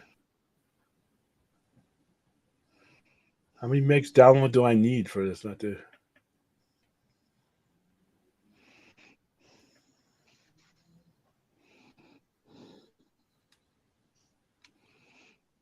Should play it from YouTube. I'm on YouTube right now. An ashtray. we don't have. Can we have an Come on, man. ashtray? An ashtray, man? If not, wait. I'll tell you what. In the meantime, here, you can use this glass. All right, just get it in there. How? Hang on. You all right? Yeah, it's just All fine. right. I Thank just you. want to check until you're settled in. That's all. All right, let me get comfortable here. Okay. How long? Nice shot. Here it is. It's okay. Story might. We all miss once in a while. How long have you been here in Australia now? I got here last night. I was on a plane from Paris for about 22 hours. Mm-hmm. It was a fascinating flight. I can hear it just in the voice alone. You have ways of entertaining yourself? Well, they show movies that are not a big success anywhere else. Well, it's also in his mannerisms, like how he's always checking his pockets for stuff. Joker, like Heath Ledger did this Joker. But you look like a man that can handle that all by yourself. Yeah, I see it. We got an ashtray yet? it's all right. Yeah. Did you put the burn match in it? How long have you been? All right. I do see it though. I do see it. Yeah, it's crazy how that's like the mannerisms and the voice are there. Yeah, I definitely. As soon as I heard him talk, I was like, okay, yeah, you're definitely was an inspiration along with a lot of other things. So, did Brodan go to bed? Okay, must have. Yeah, I heard about the Harley sees the world through her musical eyes. So I'm waiting. I think it's going to be great. And if it's not, then like I said, I probably will see it for free. Yeah, apparently Harley sees a relationship with the Joker through musical sequences. So yeah, kind of like a once more feeling on Buffy the Vampire Slayer. Force 1000. Damn, I just bought Bram Stoker's Dracula in 4K. It's the best movies. How that I somehow by 30 years old. Listen, Gary Oldman as Dracula is great in that, and that's Winona Ryder, one of her earlier roles. Keanu Reeves is in it, and plus, of course, Keanu Reeves looks exactly like he did in 1992 when that movie was released, because he probably is a vampire. So yeah, Tom Waits, boy. Everybody in that movie did good for Bram Stoker's Dracula. Even the mediocre actors did good. Like, dude, look at the people you had in that. You had Anthony Hopkins was Harkness. I mean, it was that was a good movie. That was before its time, in my opinion. I enjoyed that movie. Not my favorite vampire movie. I'll let you guys guess what my favorite vampire movie is. Lost Boys. No. No? Nope. 3 days. 30 Days of Night. No. Wow, you got that quick. I was expecting you to have like at least 5 or 6 tries at that one. Yes, 30 Days of Nice. The blood on that. That's what I thought. The 3Ds. I mean, It is. There's no love in 30 Days of Nights. There's no fucking in 30 Days of Nights. There's no human interest in 30 Days of Night. There's no romance in 30 Days of Nights. You know what is in 30 Days of Nights? Pure, unadulterated violence. Yeah, that's what I'm saying. The 3Ds. It's your formula. On the backdrop of pure white snow, all that blood on the snow. It's a beautiful thing. Nobody's sparkling. Nobody's trying to fall in love. All right. None of that. Just people getting ripped apart. And the guy that plays the lead vampire in that, he was in American Horror Story, The Axeman of New Orleans, in the season called Coven. And he does just as much violence in that too. And they talk in that acrylic language, and it's translated.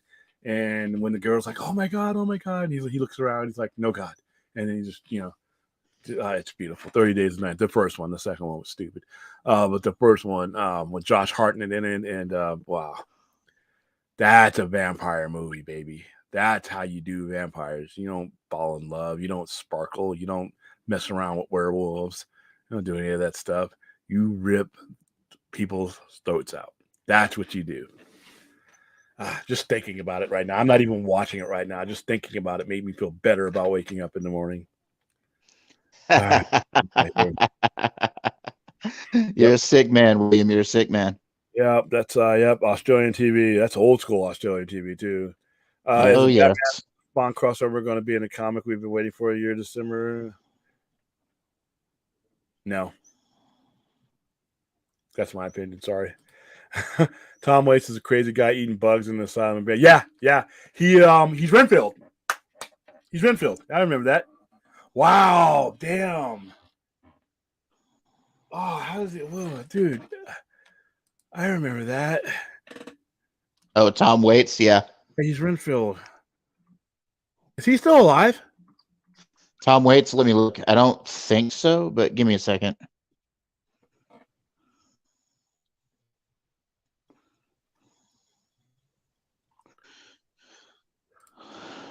Yeah, he's 72. He's still alive. That's all? That's it. He's 72. Wow. His Renfield reminds me of a singer called Howard Jones. Remember that song? He blinded me with science. Yeah. That's what he always reminded me of. Man, he's only That's Thomas. Wasn't Thomas Dolby? Thomas Dolby. She blinded me with science. Oh, that song. I'm dating myself. Oh man, look at that. Yeah, man. I love that movie. There he is. Look at that. Eating them bugs. Making me hungry. That movie was, it's Francis Ford Coppola, so he's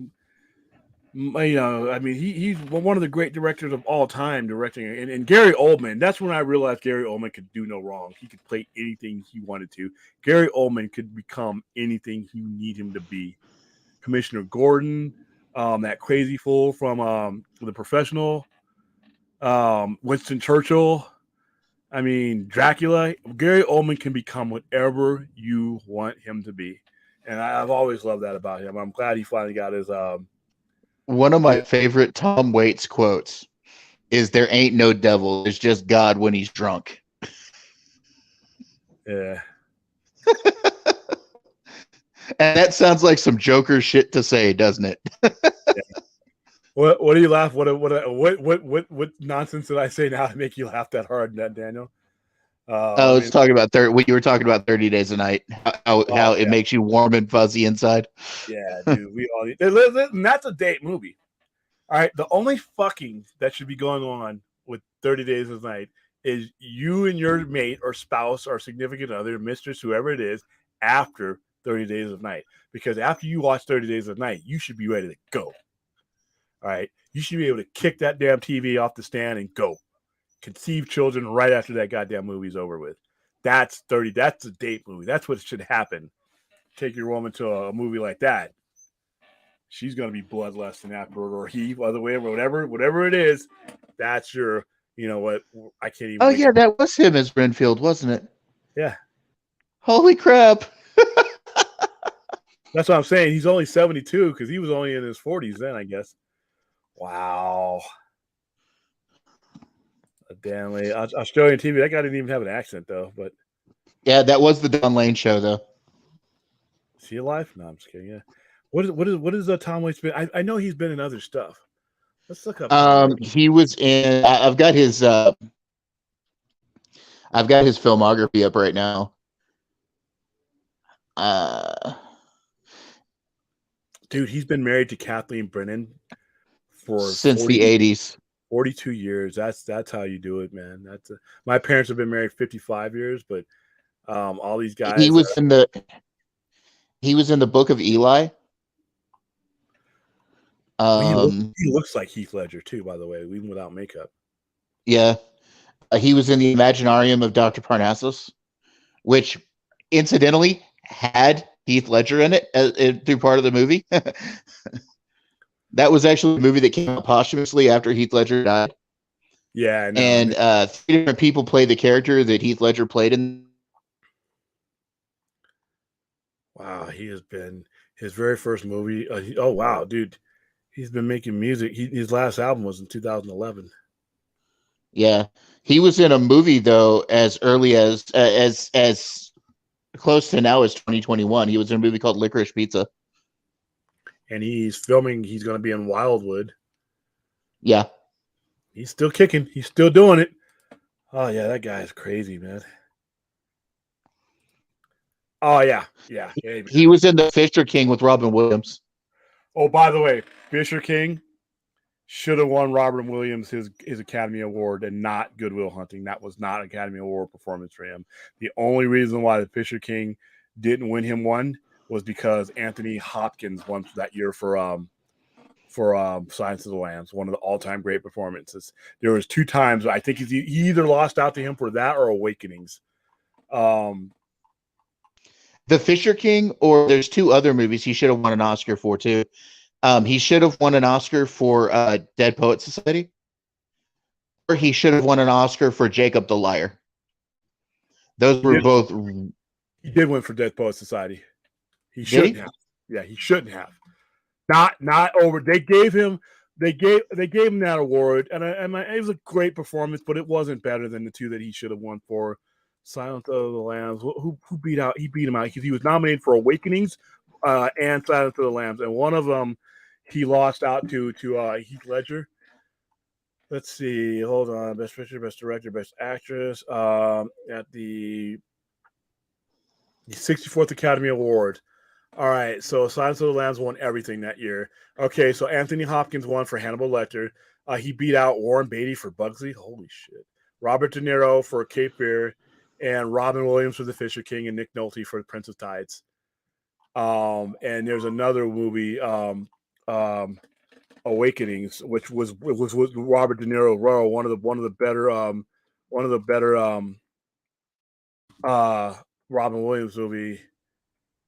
1990. So he lost out to I think he lost out to Kevin Costner that year.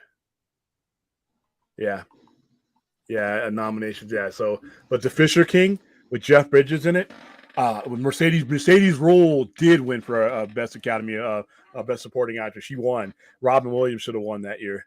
But yeah. But my great perspective of the Vampire Genre. Yeah, man. Listen.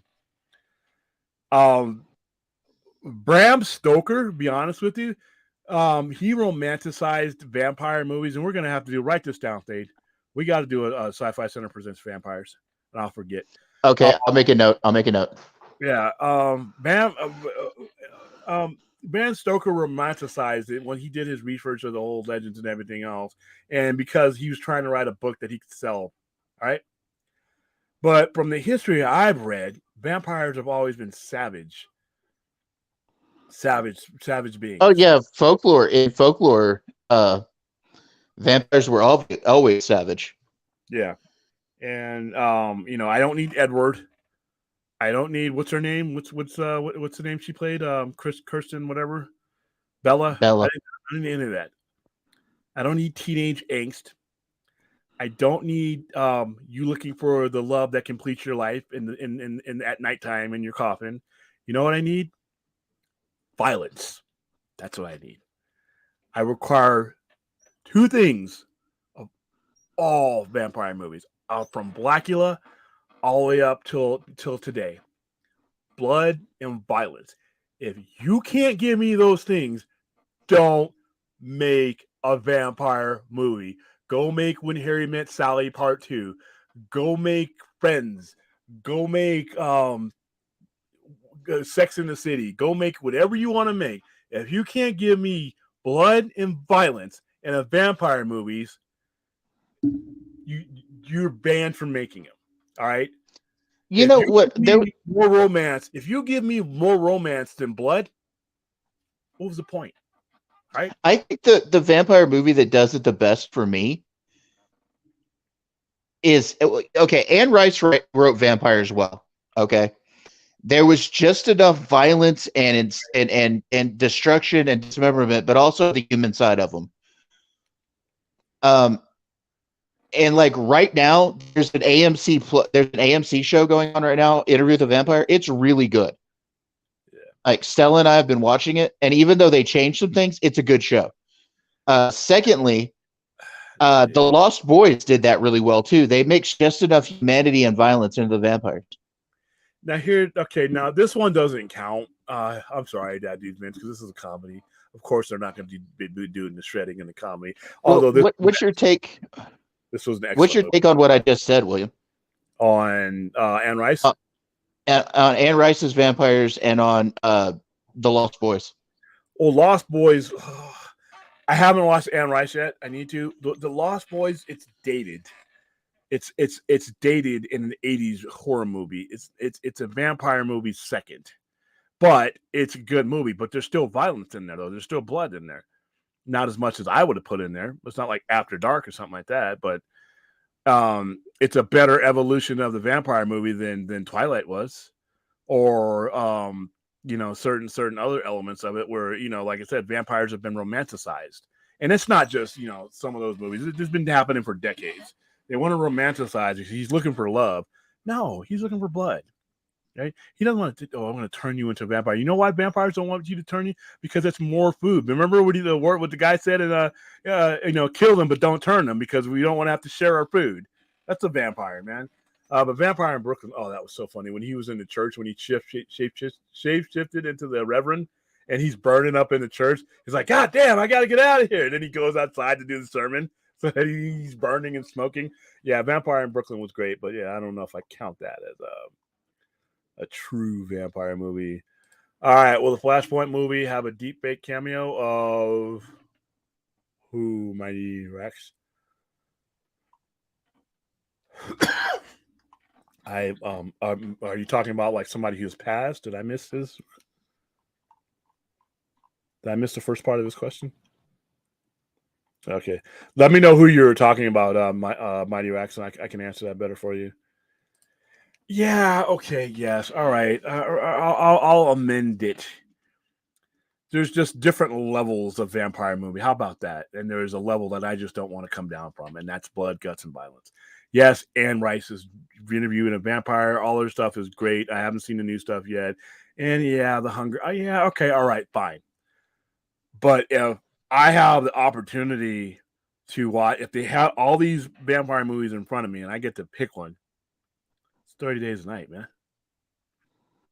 The sequel's stupid, but 30 Days a Night was great. When I first saw the previews of 30 Days a Night, and they could not show them without showing the blood because he's got blood all over his mouth. He's just walking through. They're all disheveled and shit. They don't care how they look. They don't care. They don't got makeup on. They don't got nothing on. They got these raggedy ass clothes because they hid in the storage compartments of trains, and that's what they did. They went all over Alaska, and they would just okay. So what gave us the romantic vampire Bram is Stoker. the Victorian not just Bram Stoker.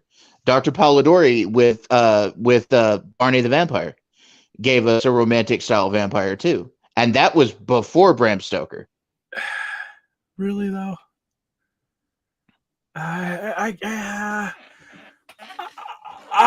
okay, so but Bram Stoker did it on a level that we understand romance to be. I guess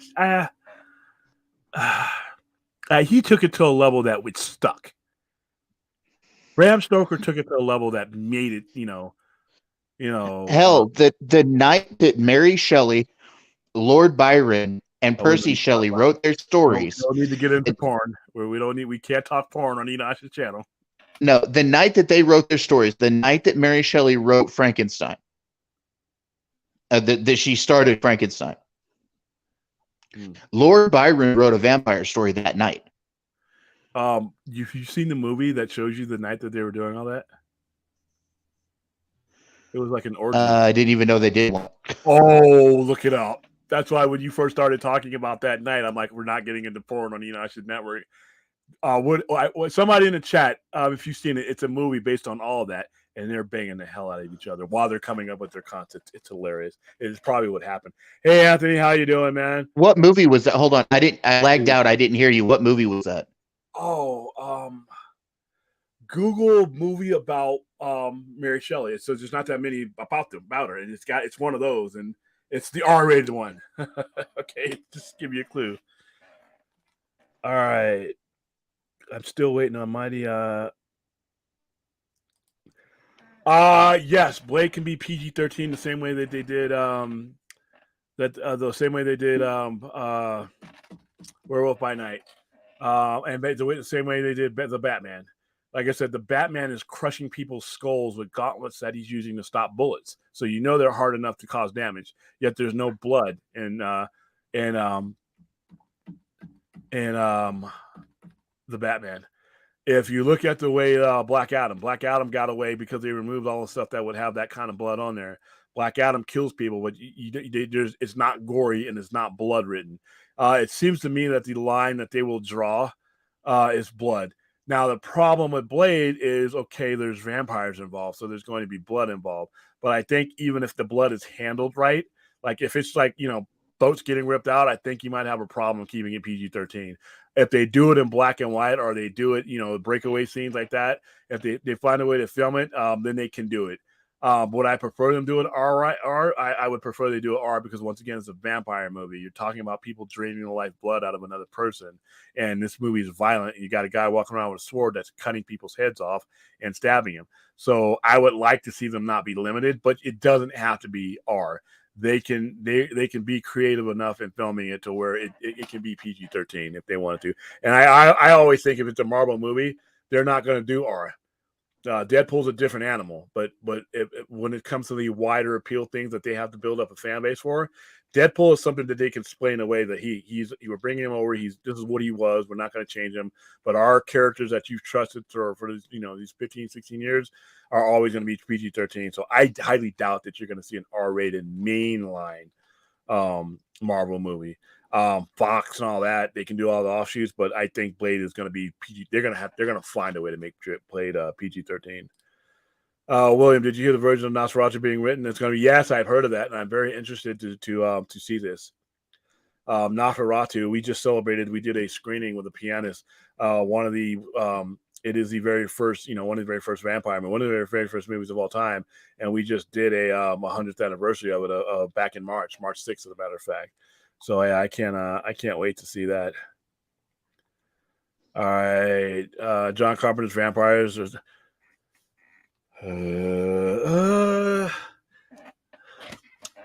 John Carpenter's Vampires has some pretty cool kills in it. It has some good violence. It's kind of cartoonish violence though. Like when he opens the door up, and the vampire just cuts the person and splits them in two. That's cool. But the violence in 30 Days of Night is just so much more beautiful. I think it's because of the snow. And it's because of the way the vampires look. And they're not over-the-top vampire. They're not like Buffy the Vampire type vampires. They're literally like Nosferatu with hair. That's what they look like. And they just look like something out of the ghoulish. Their teeth are all sharpened up.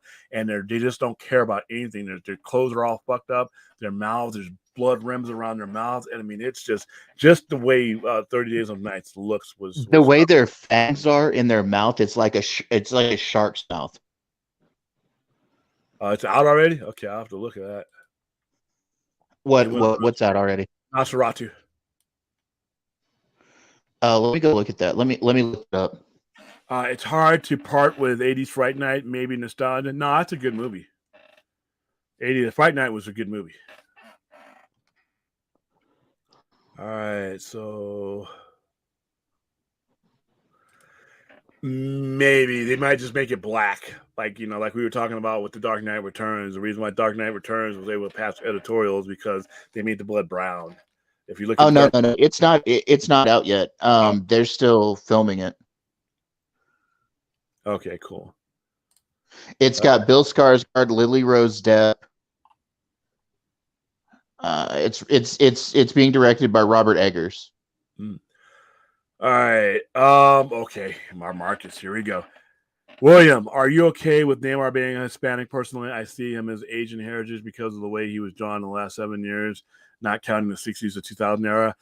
But that's the thing, Marcus. It all depends on how he was drawn. I mean, a lot of people just drew him looking at like a white guy with a flat head and pointed ears. So it all depends. And now a director is as much an artist as a penciler is in a comic book. He's giving you the visual version of that character. So I would have been okay with Asian, but the history that they're coming from, the Tolotan, all that stuff, it lines up with Hispanic heritage. I think Neymar looks great. I mean, I don't like all the jewelry and all that shit, but other than that, I think I like the headpieces that he's wearing. He looks great. I'm really looking forward to seeing him in this movie. But no, I always knew that if they ever did Neymar on screen, they were going to do it in a way that was just probably emblematic of whoever was doing the movie. So, and he fits with what they're doing. I don't know why they're not doing the Atlanteans and all that stuff. But I never Asian would have been fine if they've got a great Asian actor. I would have been okay with that. But the Mexican, the Hispanic version, that lines up historically with certain legends. So I'm okay with that as well. He's not a mutant though, so. All right. You got to throw that not a mutant in there, huh?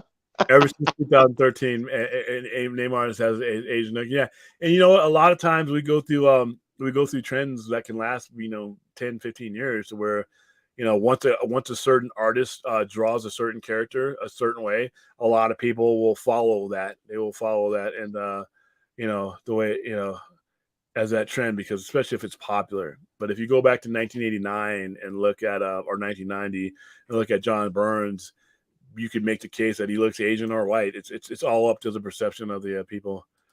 Yeah, Anthony, quit giving us bad information. Okay, Anthony. It's okay. I'm just kidding, Anthony. I want Wing. It looks like it's coming out next year, though. All right. Oh, she found it. Mary Shelley. Yeah, that's the movie. Hey, look that up on IMDb, Stella. Is it the porno that I'm thinking of? Because they're banging in that movie. It's like a threesome. I'm like, dude, is this how they? It's the one you're thinking of, and it is quite graphic from what I'm seeing. Yeah, and they do. I've got to watch it though. Oh yeah, they do some experimental things with sex that you're like, wow. Now I can't watch Frankenstein the same way. All right, guys. I think we have gone. We're at the 3:08 mark, so I have done it. It is now 12:40. I'm hungry and I'm tired, and I streamed a lot. This is our record. This is the record for us as far as streaming goes. I think because of that little accident I pulled the other night. Our normal show, our normal 3 hours here, and tomorrow we have. I think we beat our record streaming. I think we're at 8 hours. I think 7 when we did the Sci-Fi Center Presents the Cold War special. I think 7.5 our max, but now we've done it. So yeah, I understand why people are tuning in the network looking for E-Notch, because I've been on it. You have more of a chance of finding me now because we've been all over the place. But this was a special week. Black Adam was released. It was the biggest newest thing to talk about. It'll probably be even bigger once we start talking about Black Panther, with that movie. And as these DC movies start coming out and these shows start coming out, you just want to be on top of it. I am so happy that we can start having positive conversations about what is next. And that's the thing. When I left the theater last night, it was not about, wow, that sucked, or wow, why don't they do this? Wow, are we ever going to see this guy again? It was what's next in a positive light. And I've been waiting to have that conversation when it comes to DC films for a very long time. With Marvel, it is what it is. Half the stuff about Marvel, I just didn't, I have no use for. But the half that is good is really good, and I'll watch it. So I'm in a good place. I have options now. So All right, guys. I will check my DMs for those of you who sent me your names and your addresses and stuff, and I will do my best to fill fulfill these little orders things that I have here. Like I said, probably tomorrow, Monday, what I'll do is I'll send you I will send you an invoice and just pay that invoice, and it's just going to be for the shipping, and then I will send those out to you as soon as I can for as long as I have them.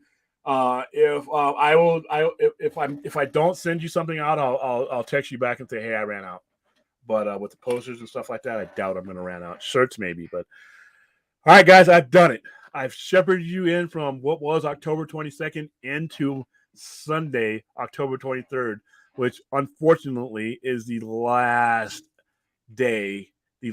Sunday that will have Game of Thrones until next year, until at least next year. All right, we're gonna have to find something to do, but we'll survive. We'll be okay. We survived COVID, but most of us survived COVID. We've survived hurricanes. We've survived natural disasters. We'll survive this. We'll do it together. All right. Thank you for the wingman. Thanks you for being here for 3 hours. Thank you guys for tuning in. Thank you guys for your super chats. Thank you guys for always bringing something to the conversation that is of value to not just myself, but to the Poindexter Lounge as well. And I will tell Enosh that you guys all said hi if he's not already watching. So, any last words? And to all our fans in the chat, thank you for being here. Thank you for what y'all do. Giving us your time on the weekends. I'm gonna talk with William about some stuff that we can do to fill in the Sunday night slot because I know a lot of you take your time to come and watch us. Just keep up with us. Keep coming back to both Sci-Fi Network, to Sci-Fi channels, Sci-Fi Center Live, and also to Enosh's channel. We do appreciate you and all the time you spend with us. Also, everybody, be safe. We want to see you come back and be good people. Some of you like Brodad. If he doesn't come back, I'm all right. And I'm going to go ahead and leave the link to my personal, the Sci-Fi Center Zone channel into the thing. I know Stella posted it before, but here you guys go again. All right, and that's it. Thank you, everybody, and we will see you later on tonight. Bye.